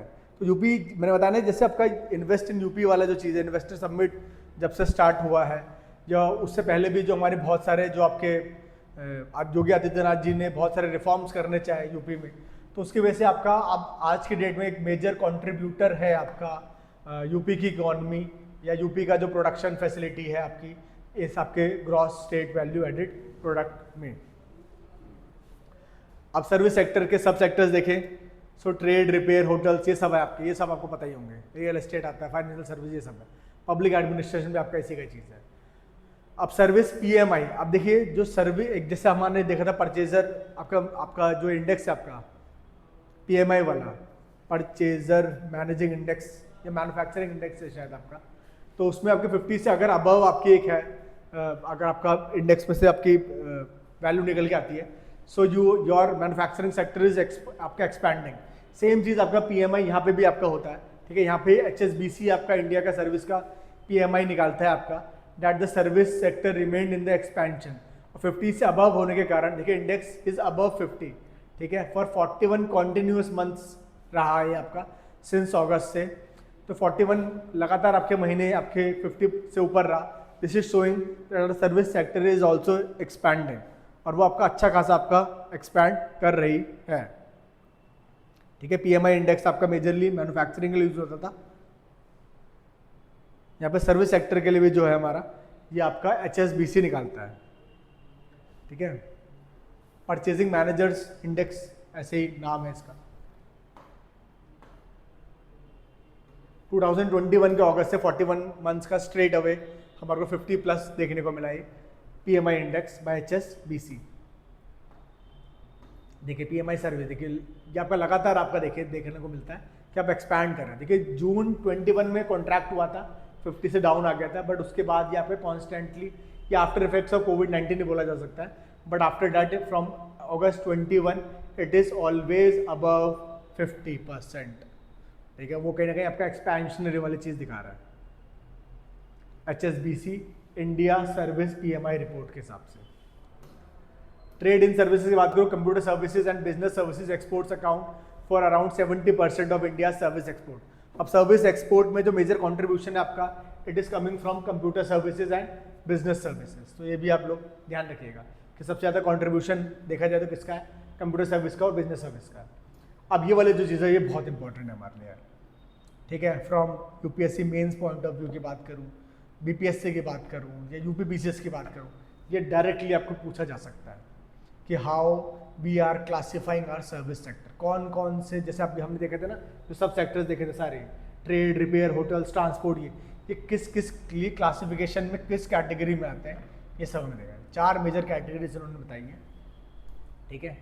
अब ये 4 कैटेगरीज हैं, इसको याद करने के लिए एक्रोनिम भी इन्होंने खुद से बना के दिया है, DATU, DATU, ठीक है। तो बेस्ड ऑन कॉन्ट्रीब्यूशन, कितना ये कॉन्ट्रीब्यूशन कर रहे हैं। अच्छा, क्राइटेरिया क्या है क्लासीफाई करने के लिए कि कितना कंट्रीब्यूशन है ग्रॉस वैल्यू एडेड प्रोडक्ट्स में, एम्प्लॉयमेंट कितना जनरेट कर रहे हैं, एक्सपोर्ट का कितना है इनका कंट्रीब्यूशन, उसके बेसिस पे आपने we have divided service sector into 4 categories, ठीक है। और डाटू से आपको समझ में आएगा। डाटू means D for to defend, all those sector we need to defend, A for to accelerate, all those these sectors needed to be accelerate, transform, कुछ सेक्टर्स को वी नीड टू ट्रांसफॉर्म, और लास्टली कुछ untapped sectors हैं आपके where we need to harness their potential, ठीक है। ये इसमें से देख लेते हैं हम लोग। ये आपका चार्ट दे रखा है, समरी आपका, इसमें समझ में आएगा आपका। एक जगह भी पूरा दिखा देता हूँ, ठीक है। सो ये हमारा है, ठीक है। Some sectors we need to defend, जहाँ पे आपका सस्टेन ग्लोबल सेक्टर प्रेजेंस रहा है आपका और एनहांस मार्केट ग्रोथ रही है, उन सेक्टर्स को हमें डिफेंड करने की जरूरत है। For example computer and information services, अभी हमने देखा ही ना कि out of this total service export 70% has been done by this computer and IT, आपका जो इंफॉर्मेशन सर्विसेज वाली चीज़ है, ठीक है। So we need to defend this sector. अब उसमें फोकस एरिया क्या रहेगा, we need to boost R&D in all these sectors, in all these services, innovation करो, अपस्किलिंग करो, ग्लोबल पार्टनरशिप्स करो, ठीक है। सो जो भी हमारे जो डिफेंड करने वाले सेक्टर्स है, जिनका ग्लोबल प्रेजेंस है आपका, सेक्टोरल अच्छा स्ट्रॉन्ग प्रेजेंस है आपका, इनका मार्केट ग्रोथ काफ़ी एनहांस है, उन सबको डिफेंड करो आप, ठीक है। यहाँ पे क्या करो, आपके प्रोफेशनल साइंटिफिक बिजनेस सर्विसेज वाली जो चीज़ है वो भी आपके इसके अंदर डिफेंड वाली चीज़ में आती है, इनका भी फोकस एरिया वही है आपका कि R&D करो, कंसल्टिंग वाली चीज़ इंक्रीज करो, इंजीनियरिंग वाली चीज़ इंप्रूव करो, ग्लोबल मार्केट एक्सेस दो, ठीक है। सो ये जो आपका डिफेंड करने वाले हैं, उनमें ज़्यादा कुछ नहीं करना है आपको, उसमें सिर्फ आपको रिसर्च एंड डेवलपमेंट में आपके फैसिलिटेट करना है इन लोगों को, इनकी global market access, market reach increase करनी है, आपको पार्टनरशिप करनी है with developed countries in order to have this technology transfer वाली जो चीज़ है, ठीक है। या इनका आपके जो और भी बेस्ट प्रैक्टिसेस है वो सीखने के लिए आपको, या इनोवेशन के लिए आपको वो सब चीज़ें करने की ज़रूरत है। तो नेक्स्ट है हमारा एक्सेलरेट, किस किस सेक्टर को एक्सेलरेट करना है, ठीक है। एक्सेलरेट वाले में यह है कि we need to stimulate sectors to outpace global growth, ठीक है। तो इन कुछ सेक्टर्स ऐसे हैं जिनको हमारे को एक्सेलरेट करना है in order to compete with other global players. तो वो जो ग्लोबल प्लेयर्स हैं आपके, जो ग्लोबल ग्रोथ है उसको अगर हमें आउटपेस करना है, we need to stimulate these sectors. इसमें कौन कौन से आपके आ रहे हैं, देखिए 4 सेक्टर्स में आएंगे आपके, transport, trade and repair, education, financial services, ठीक है। India is doing good in all these service sectors, but in order to outpace the global growth, उसमें कहीं ना कहीं हमें we need to accelerate this sectors.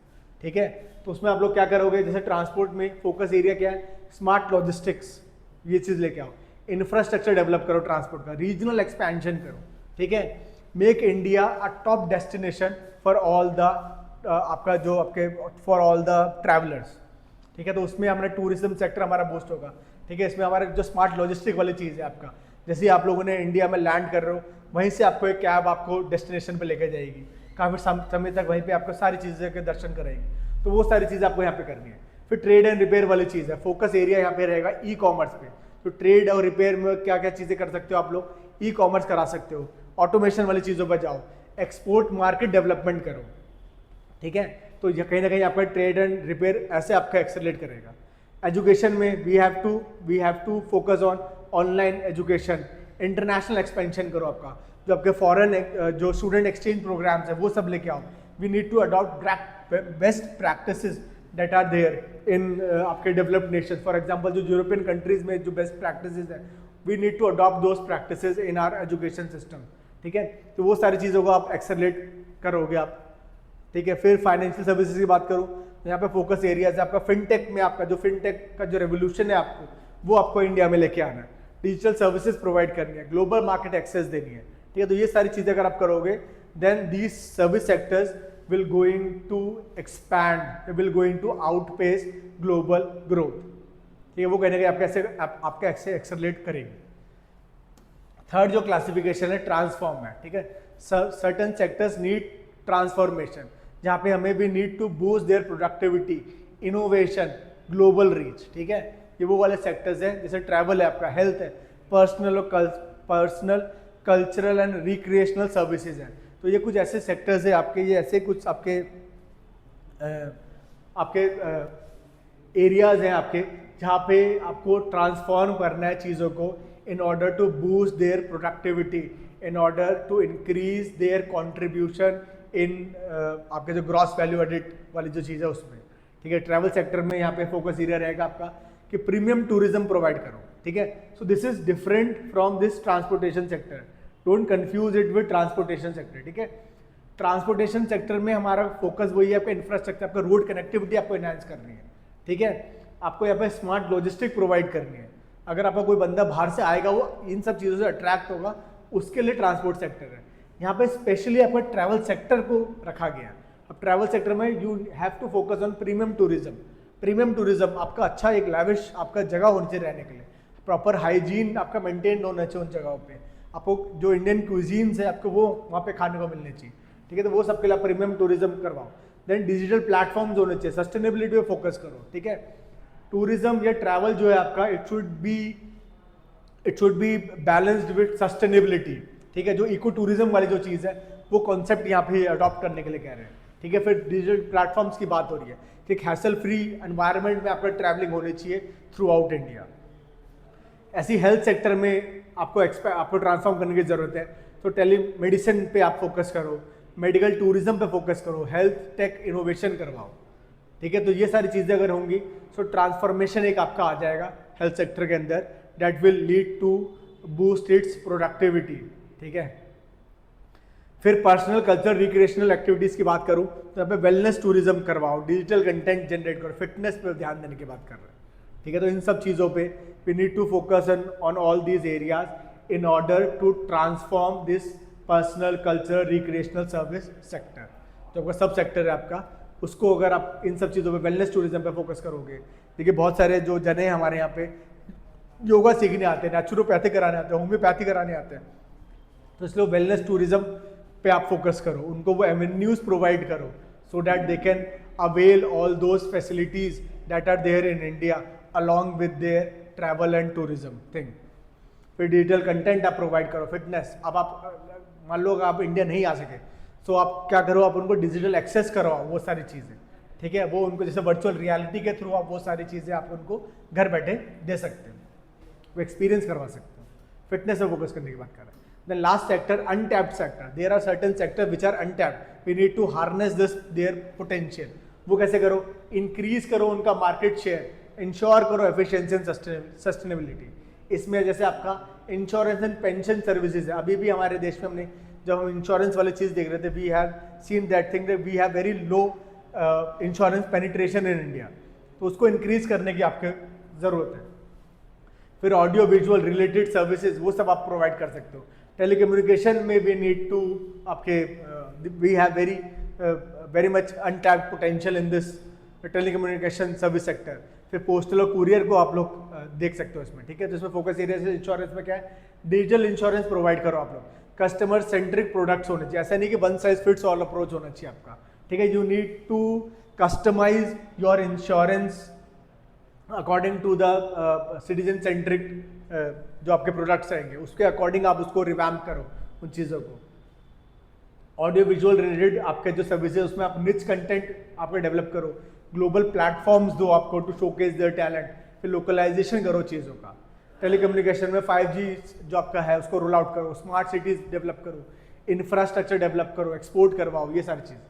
Postal courier में आपका digitalisation की ज़रूरत है, एफिशिएंसी की ज़रूरत है, इंटीग्रेशन की ज़रूरत है, ठीक है। So these all are the sub service sectors that needs to be that have been categorized into this untapped category and we need to harness their potential, ठीक है।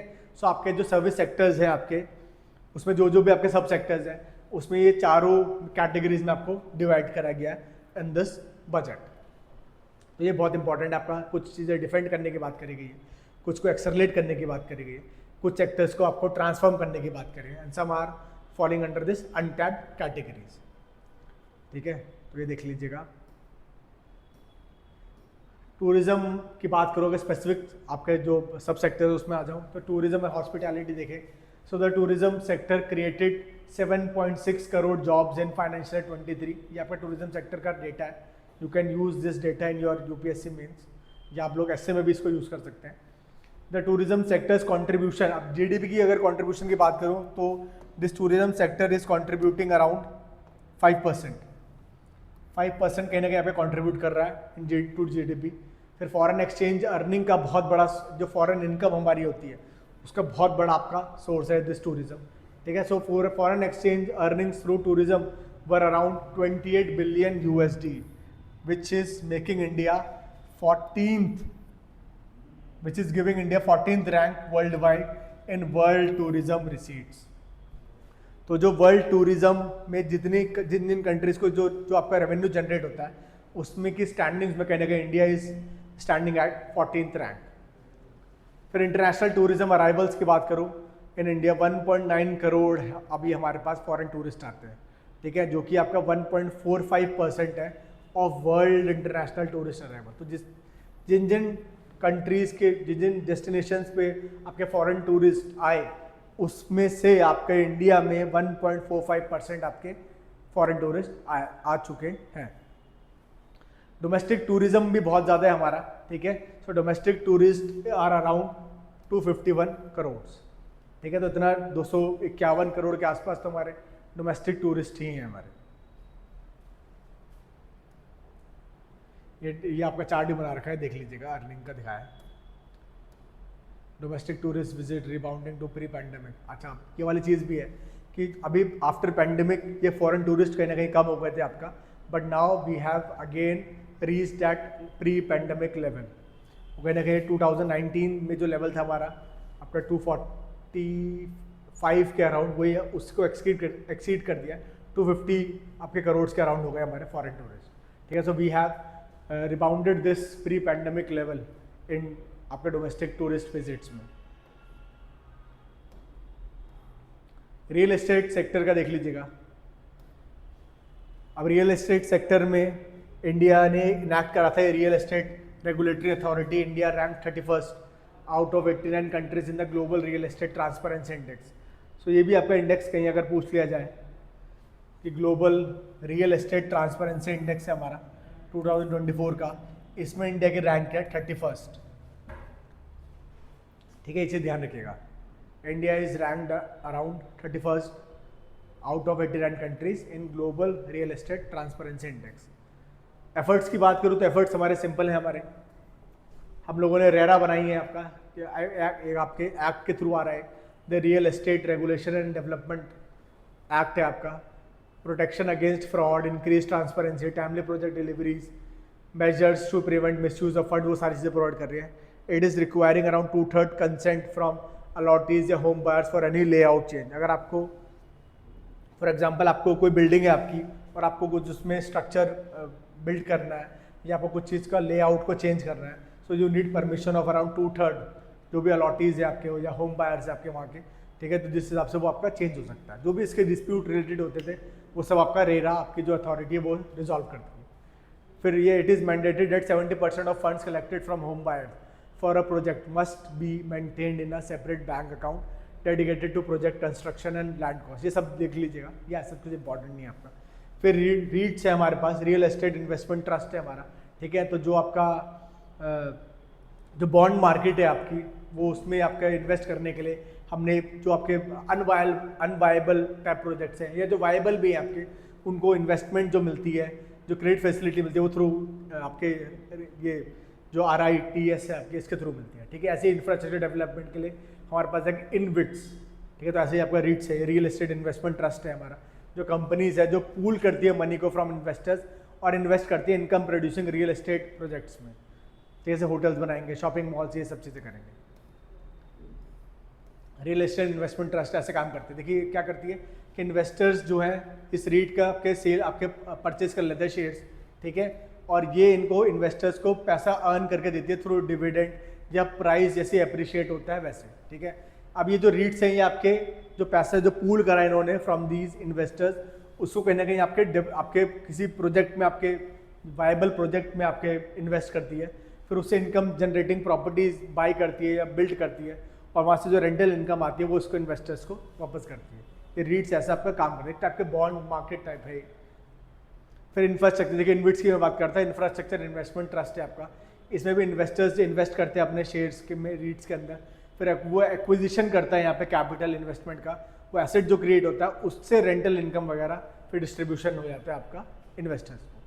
फ़र्क यही है आपका कि इसमें आपके जो रीट्स है आपका, इस सिर्फ और सिर्फ बाय करती है इनकम जनरेटिंग प्रॉपर्टीज़ को, ठीक है। और यहाँ पे एक्विजिशन और कैपिटल इन्वेस्ट करती है, यहाँ पे ये खुद से बनाती भी है और एक्वायर भी करती है, वहाँ पे सिर्फ और सिर्फ आपका परचेज करती है, ठीक है। GST की बात करो इन सब चीज़ों में, तो it is single unified GST tax system है across every state in terms of real जो आपका रियल स्टेट का सेक्टर है उसमें, ठीक है।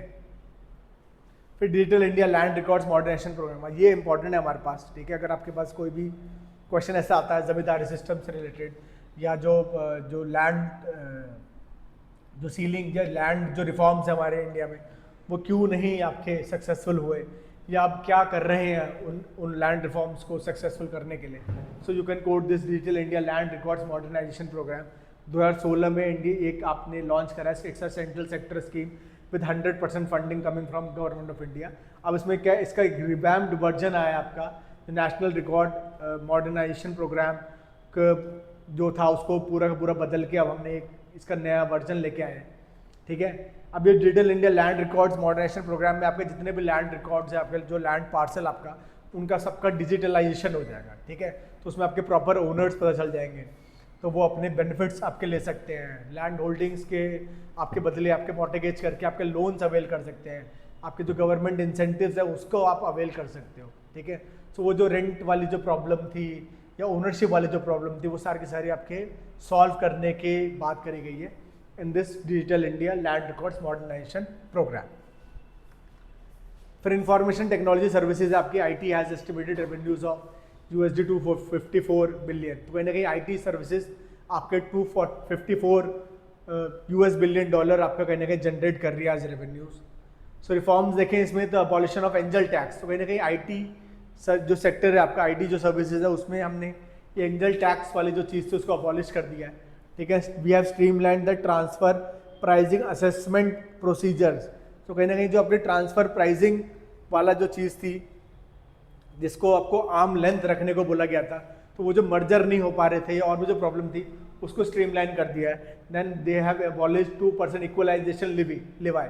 तो वो जो कहीं ना कहीं आपके इक्वलाइजेशन लिवाई आपके लगाया था, इसका बहुत हल्ला भी हुआ, WTO तक भी ये चीज़ गई, ठीक है। कि इंडिया जो क्या है कि कॉरपोरेट्स पे, जैसे मान लो किसी की कोई सब्सिडरी है, किसी जो आपके फॉरेन कंपनी से कोई सब्सिडरी है, तो उसको अगर वो कोई टैक्स पे भी करती है, अगर वो मान लो अगर किसी ऐसी कंपनी में रहती, मतलब कोई ऐसी जगह बिजनेस कर रही है जो कि एक टैक्स हेवन है, तो उससे भी ये लोग एक 2% के अराउंड आपका इक्विलाइजेशन आपका लगाए उन पर लगाते थे, ठीक है, despite of their business.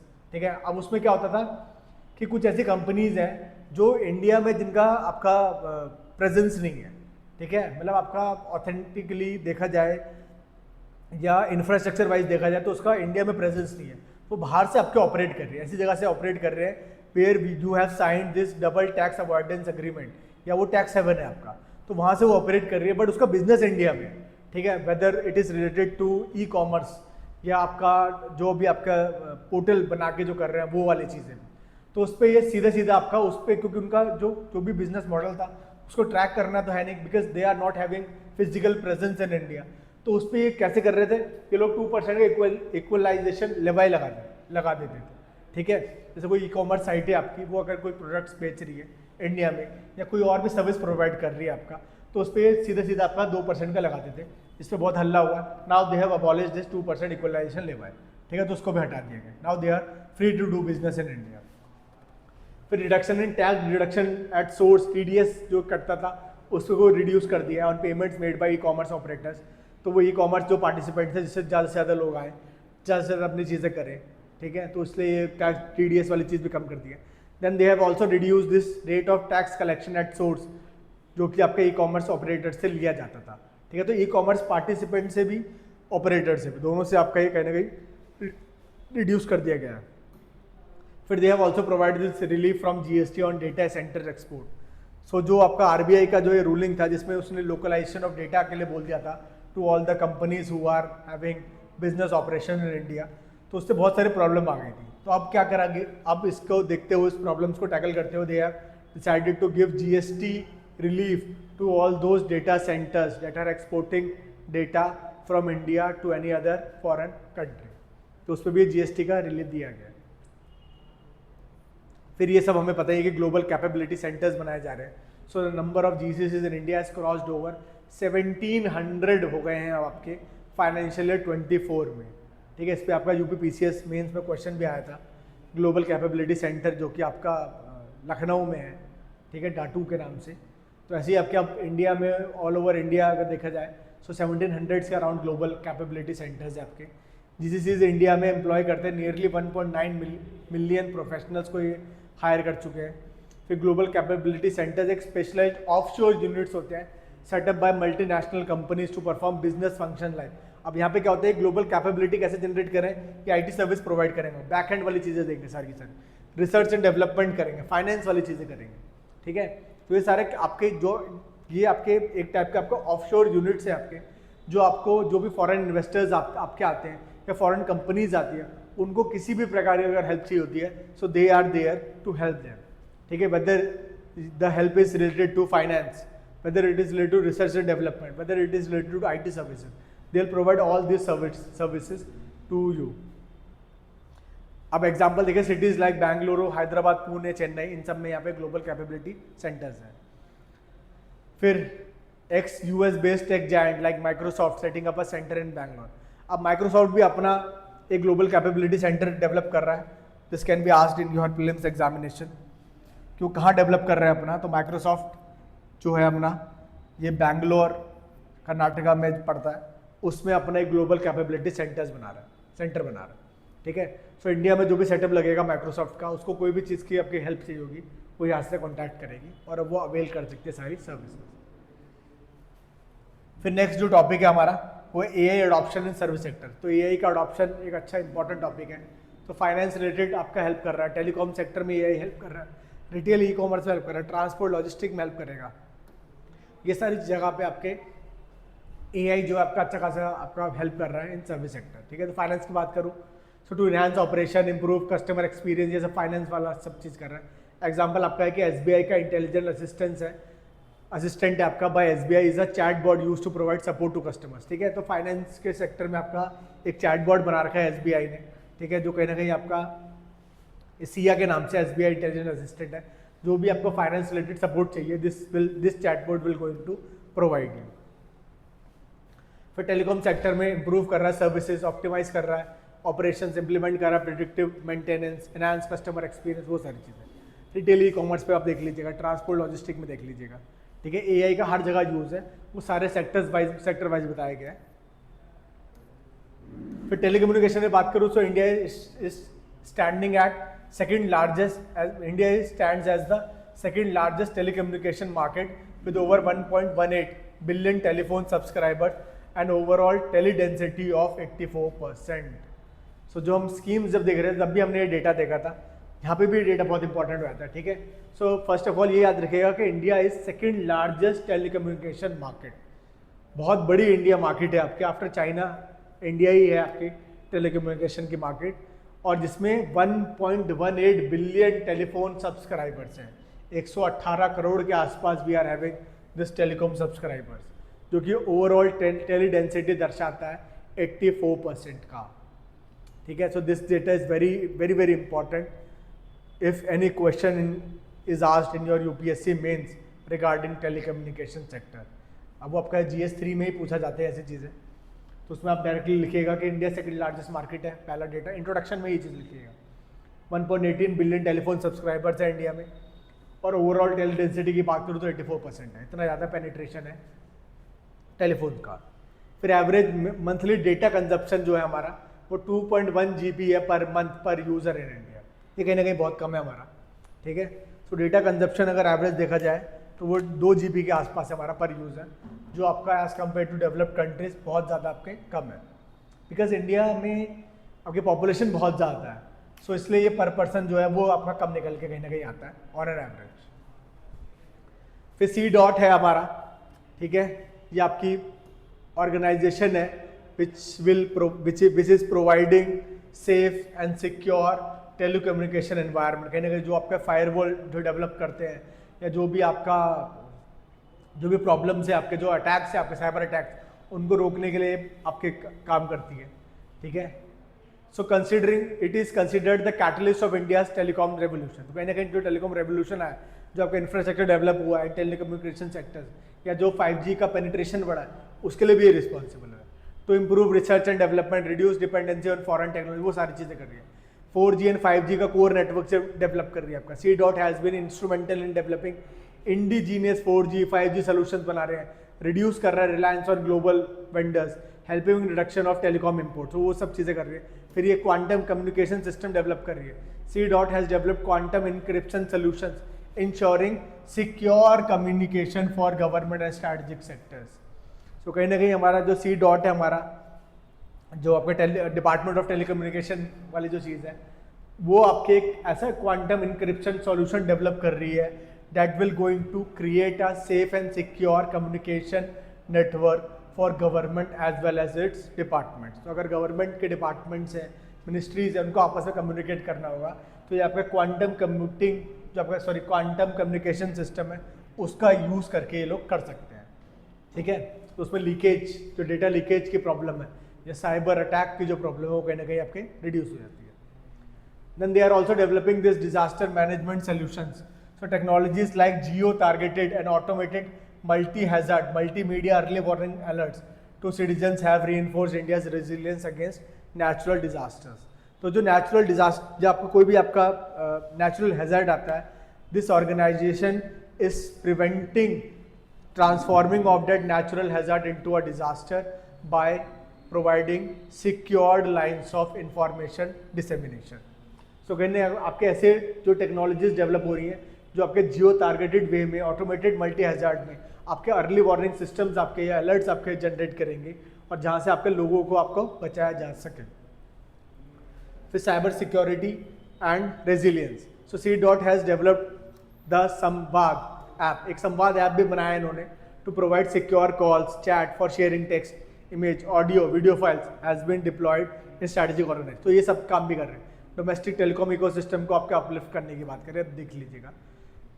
Next जो हमारे लिए टॉपिक है वो है open network for digital commerce. ये आपका सिंगल आपके प्लेटफॉर्म है for all the sellers, domestic sellers of India. जैसे आपके जो आपके प्लेटफॉर्म्स हैं लाइक फ्लिपकार्ट, अमेजॉन, तो बहुत सारे ऐसे स्मॉल वेंडर्स हैं हमारे that are not able to avail the facilities provided by these e commerce platforms. तो उन सबको इंटीग्रेट करने के लिए, उन सबको आपके मार्केट एक्सेसिबल, उन सब के लिए मार्केट एक्सेसिबल बनाने के लिए दे हैव एस्टैब्लिश दिस वो open network for digital commerce where every vendor can आपके institutionalise their supply lines and they can integrate with this platform in order to sell their products. So they can easily integrate with this platform और वो आपके जो national market है उसको कहीं ना कहीं आपके एक्सेस कर सकते हैं. So this is thinking beyond platform. So it's a not for profit company by department of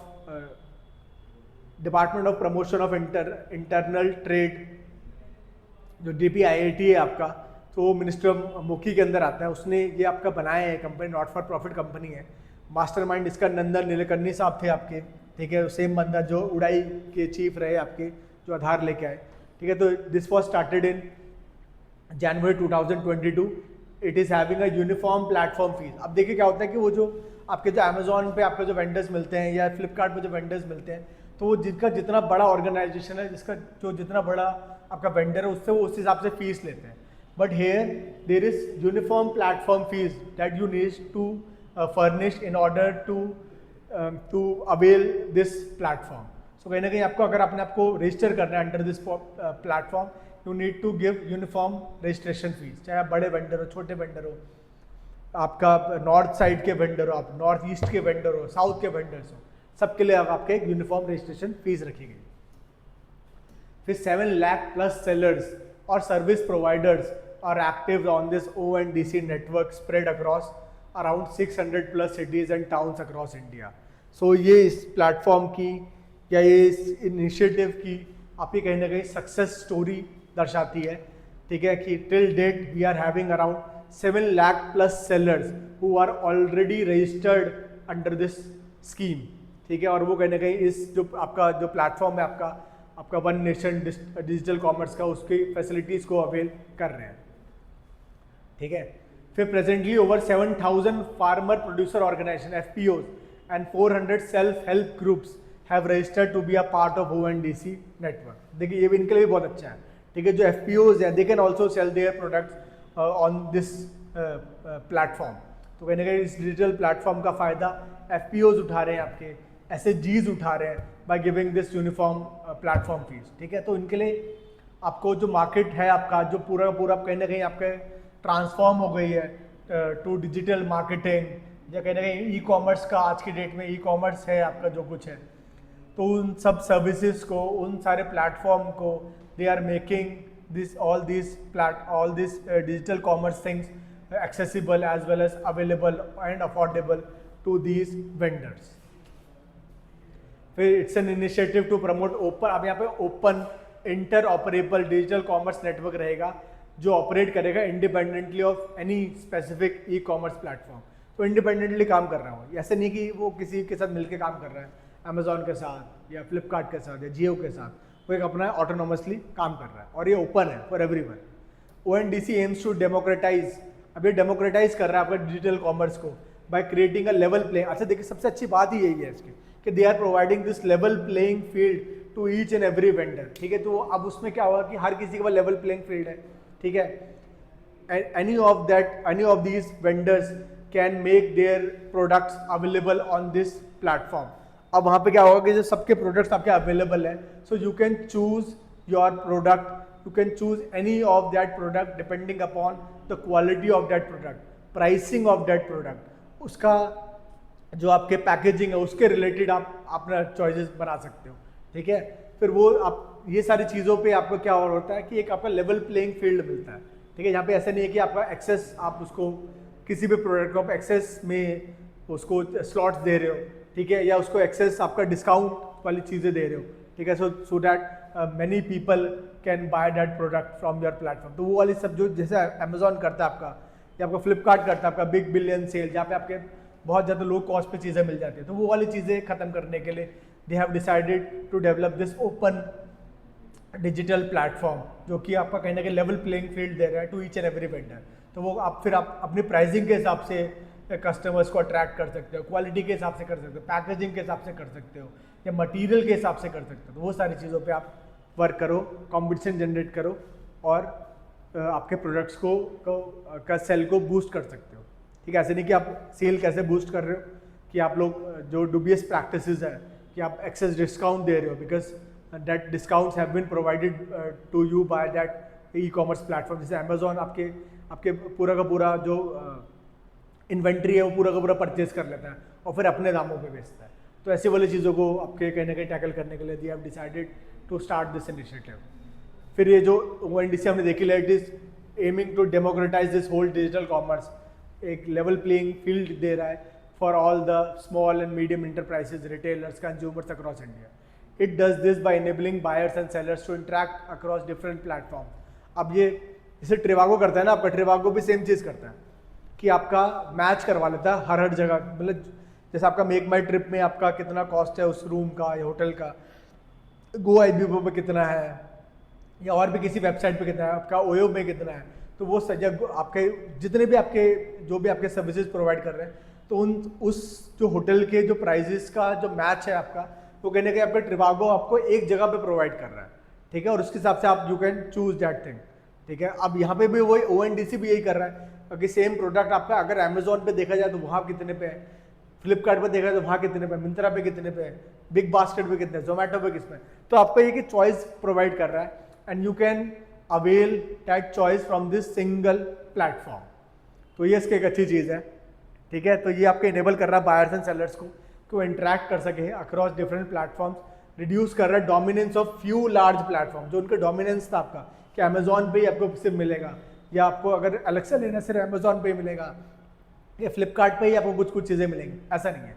ठीक है, अब यहाँ पे ये सब चीज़ें जो जो जो डोमिनेटिंग वाली जो चीज़ है आपके, जो मोनोपोली जो आपने क्रिएट कर रखी है, उसको कहीं ना कहीं आपके टार्निश कर रहा है और इनकरेज कर रहा है इनोवेशन एंड कंपटीशन। ठीक है, अब आपका एक लेवल प्लेइंग फील्ड प्रोवाइड करो ना, आप सबको आने दो अपने प्लेटफॉर्म पे, और फिर एक कंपटीशन एक आपका जनरेट होगा क्वालिटी वाइज पे, या आपका कैसी प्राइसिंग है, आपने इनपुट क्या दिया, उस पर आप लड़ने दो लोग। ये नहीं कि आप खुद से उसको सपोर्ट कर रहे हो और उसको खुद से प्रमोट कर रहे हो। अब ये नीड क्यों आई इसकी? A few large e commerce players है जो डोमिनेट करती है मार्केट को, ई कॉमर्स की मार्केट को, which affects the participation and flexibility of small sellers such as local retailers, artisan, MSMEs। अब ये जो अपने अब जैसे मान लो इन्होंने तो पूरी इन्वेंट्री खरीद लेते हैं और फिर उसको डिस्काउंटेड रेट पे बेचते हैं। अब जो लोकल सेलर है, जो लोकल रिटेलर है, उसके पास इतनी कैपेसिटी नहीं है कि उस प्रोडक्ट को इतने डिस्काउंटेड रेट पे बेच सके, उसका इनपुट भी नहीं निकल पाता, तो इसलिए ये इसकी ज़रूरत पड़ी ONDC की। फिर इंक्लूसिविटी को आपके कहीं ना कहीं आपके फॉस्टर कर रहा है, इक्विटी लेके आ रहा है। ठीक है, वही वाली चीज़ है, लेवल प्लेइंग फील्ड है, तो इंक्लूसिव कहीं ना कहीं आपको बनाया गई। ये रिड्यूस कर रहा है कस्टमर एक्विजिशन कॉस्ट को, एनहांस कर रहा है बिजनेस एफिशिएंसीज को, एक्सपैंड कर रहा है चॉइसेस को फॉर मर्चेंट्स एंड कंज्यूमर्स। ठीक है, नेक्स्ट एक्स्ट्रा की बात करूँ तो India accounts for 28% of the global science technology. ये स्टेम वाले में वर्कफोर्स में कहीं ना कहीं इंडिया का अच्छा डेटा है कि 28% जो ग्लोबल स्टेम वर्कफोर्स है वो इंडिया की है, और 23% जो ग्लोबल सॉफ्टवेयर इंजीनियर टैलेंट है वो इंडिया की है। ठीक है, नेक्स्ट एग्रीकल्चर देखा जाए, देखिए एग्रीकल्चर में मैंने मोस्टली यही डेटा बताऊंगा, बाकी चीज़ें मैंने आपको आपके एग्रीकल्चर वाली जगह पे कराई दी थी। एग्रीकल्चर और एलाइड सेक्टर के देखिए अभी कंट्रीब्यूट करा अप्रॉक्सीमेटली 16%। मैंने अभी जस्ट पहले आपको बताई सर्विस सेक्टर का जब एग्जांपल लेता था, तो एग्रीकल्चर आपका सिर्फ 16% जो कंट्री का GDP उसका आपका कंट्रीब्यूट करता है एट करंट प्राइसेस में, और सपोर्ट करता है अराउंड 46.1% ऑफ पॉपुलेशन। वहाँ पे 30% पॉपुलेशन को वो सपोर्ट कर रहा, एम्प्लॉयमेंट जनरेट कर रहा था and contributing around 55% of the total GDP, और ये सिर्फ 16% आपके कंट्रीब्यूट करते हैं और 46% को एम्प्लॉय कर रहा है। दिस इज शोइंग आपके डिस्गाइज एम्प्लॉयमेंट कहीं ना कहीं है आपके, या जो पर पर्सन जो प्रोडक्शन है वो कहीं ना कहीं आपका बहुत कम है। एवरेज एनुअल ग्रोथ की बात करो तो ये 5% है आपका। फाइनेंशियल ईयर 17 से लेके फाइनेंशियल ईयर 23 तक का सिर्फ जो आपका average growth annual growth rate है वो 5% है। अब मैं अगर इसमें अशोक दालवाई जी की कमेटी का रिकमेंडेशन याद करूं, ठीक है, if you need to double farmers income, या if you need to increase आपका agriculture contribution to total GDP, so we need to make this growth rate around 10%। तो कहीं ना कहीं वो डबल डिजिट्स में होना चाहिए ग्रोथ रेट, तब जाके वो डबलिंग फार्मर इनकम वाली चीज़ अचीव हो सकती है, या आपका कहीं ना कहीं जो एग्रीकल्चर में आपका जो एग्रीकल्चर कंट्रीब्यूशन है टू टोटल GDP वो कहीं ना कहीं एनहांस हो सकता है। अब India accounts for 11.6% of world total serial out. अब ये बहुत अच्छी चीज़ है ठीक है। अगर टोटल वर्ल्ड का सीरियल आउटपुट देखूं तो उसमें इंडिया का कहीं ना कहीं आपका 11.6% का कंट्रीब्यूशन है। अब कंपाउंड एनुअल ग्रोथ रेट की बात करूं, सबसे ज़्यादा ग्रोथ रेट आपको फिशरी सेक्टर में देखने को मिलेगी। ठीक है, सबसे ज़्यादा जो ग्रोथ भी हो रही है वो फिशरी सेक्टर में है। Second we are having livestock sector और थर्ड क्रॉप्स। ठीक है, तो देखिए ये कितना बड़ा आपकी डिस्पैरिटी है कि despite of the fact that we are accounting for around 11.6% of world total cereal output, कहीं ना कहीं क्रॉप सेक्टर में जो एनुअल ग्रोथ रेट है वो आपके थर्ड नंबर पे है। तो ये दर्शाता है कि फिशरी सेक्टर में हमने काफ़ी एडवांसमेंट करी है, इनका प्रोडक्शन बहुत ज़्यादा अच्छा हुआ है। लाइफ स्टॉक सेक्टर है जो आपके ये अलाइड सेक्टर बोले जाते हैं आपके एग्रीकल्चर के, तो उनसे आपका एनुअल ग्रोथ रेट जो वो ज़्यादा है। ठीक है, उनकी एज कम्पेयर टू जो आपके क्रॉप्स वाली जो चीज़ें हैं। 85% फार्मर्स हमारे आज भी स्मॉल और मार्जिनलाइज्ड हैं। ठीक है, तो ये आपका चैलेंज दिखाता है कहीं ना कहीं आपके एग्रीकल्चर सेक्टर का। 55% जो area it is still under irrigation. ठीक है, तो सिर्फ हमारे पास 55% जो एरिया है हमारा वही सिर्फ इरिगेटेड एरिया आपका। 45% जो आपका total cultivable land is still a rain fade आपका कहीं ना कहीं आपका एरिया है। Only 8% of irrigated. अच्छा, इसमें जो 55% एरिया है उसमें से भी only 8% of this irrigated area is under micro irrigation in India. अब ये बहुत इंपॉर्टेंट है आपका है। अब अगर एग्रीकल्चर रिलेटेड कोई भी क्वेश्चन अगर आपका आ जाए यूपीएससी मेंस में, सो आप लोग ये डायरेक्टली ये चीज़ दिखा सकते हो कि एक तो चैलेंज ये है कि 45% is still a rainfed area. ठीक है, और जो समस्या है हमारे पास, जो वाटर क्राइसिस वाली जो सिचुएशन है हमारी इंडिया में, या वाटर स्ट्रेस जो आज हम लोग ये देख रहे हैं, सो उसमें कहीं ना कहीं वो हमारे को सजेस्ट करता है कि we need to adopt micro irrigation, drip irrigation, sprinkler irrigation. अब देखा जाए तो 55% एरिया में से सिर्फ 8% ही ऐसा इरिगेटेड एरिया है जो आपका कहीं ना कहीं आपके माइक्रो इरिगेशन फैसिलिटी वहाँ पे प्रेजेंट है। ठीक है, यूएसए की बात करूँ तो this micro irrigation is around 68.6%, बहुत ज़्यादा है आपका। ये तो खैर हमारा जो टोटल एरिया है उससे ही बहुत ज़्यादा है। ठीक है, यूएसए का देखिए लैंड भी हमसे ज़्यादा है। ठीक है, और on the top of that they are having this 68.6% cultivable area under micro irrigation. China खुद 13.7% माइक्रो इरिगेशन करवा रहा है।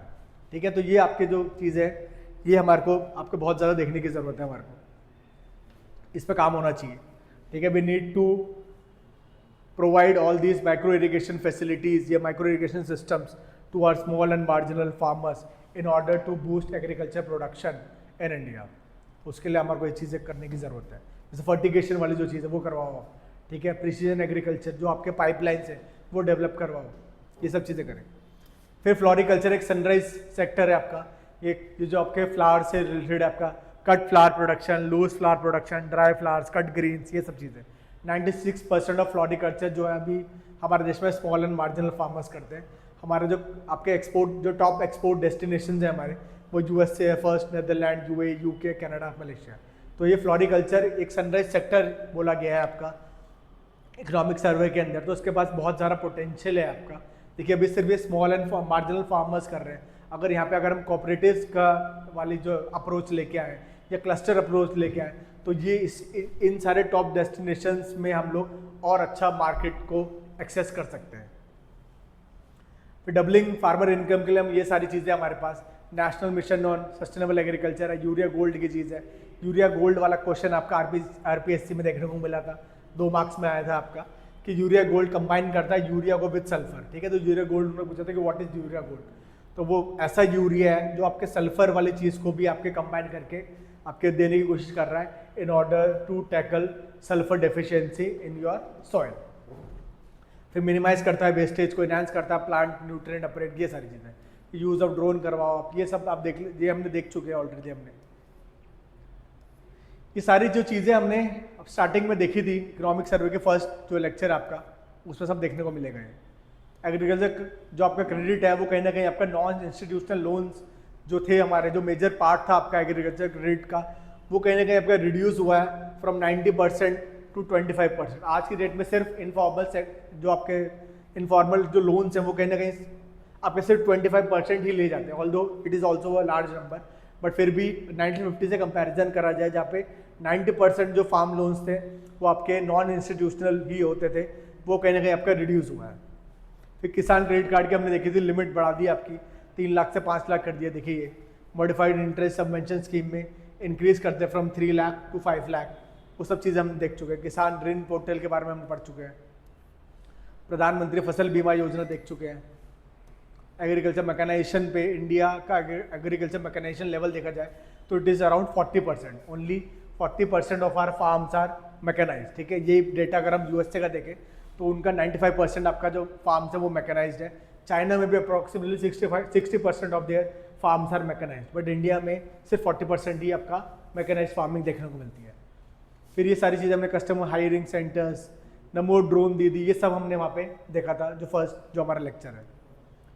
एग्रीकल्चर एक्सटेंशन स्कीम्स में भी हमने ये सब चीज़ें देख ली है। ठीक है, सब मिशन, अच्छा ये देख लेते हैं कि सब मिशन आया हुआ है आपका एग्रीकल्चर एक्सटेंशन की बात कर रहे हैं। एग्रीकल्चर टेक्नोलॉजी मैनेजमेंट एजेंसी, आत्मा नाम की एक आपके बनाई गई है एक ऑर्गेनाइजेशन, एक एजेंसी बनाई गई है जो फोकस करते हैं on sharing the latest agriculture technologies जो बूस्ट करते हैं प्रोडक्शन। फिर वो ये फार्मर ट्रेनिंग, डेमोन्स्ट्रेशन, ये सब चीज़ें करेंगे। 4 ट्रेनिंग आपके एजुकेशन इंस्टीट्यूट्स हैं हरियाणा, तेलंगाना, गुजरात, आसाम के। किसान कॉल सेंटर्स है आपके, जो आपके अभी आज के डेट में Kisan call centre they are providing you all the support in 22 official languages. ठीक है, तो 17 लोकेशंस पे आपके नेशन वाइड ये प्रेजेंट है और 22 ऑफिशियल लैंग्वेजेस में आपके सर्विसेज प्रोवाइड कर रहे हैं। ठीक है, 4 ट्रेनिंग एजुकेशन इंस्टीट्यूट से रख सकते हैं आप लोग हरियाणा में, तेलंगाना में, गुजरात में, आसाम में। ठीक है, तो आज हमारे एग्रीकल्चर सेक्टर भी खत्म हो गया। आज हमने तीनों सेक्टर्स देखे, आपके इंडस्ट्री या मैन्युफैक्चरिंग देखे, सर्विस देखा और एग्रीकल्चर देखा। लास्ट अब हमारा शायद 1-2 और स्लाइड्स बची हुई हैं, 1-2 और टॉपिक्स बचे हुए हैं, वो हम नेक्स्ट क्लास में देखेंगे और फिर आपका ये खत्म कर देंगे budget and economic survey. Thank you class.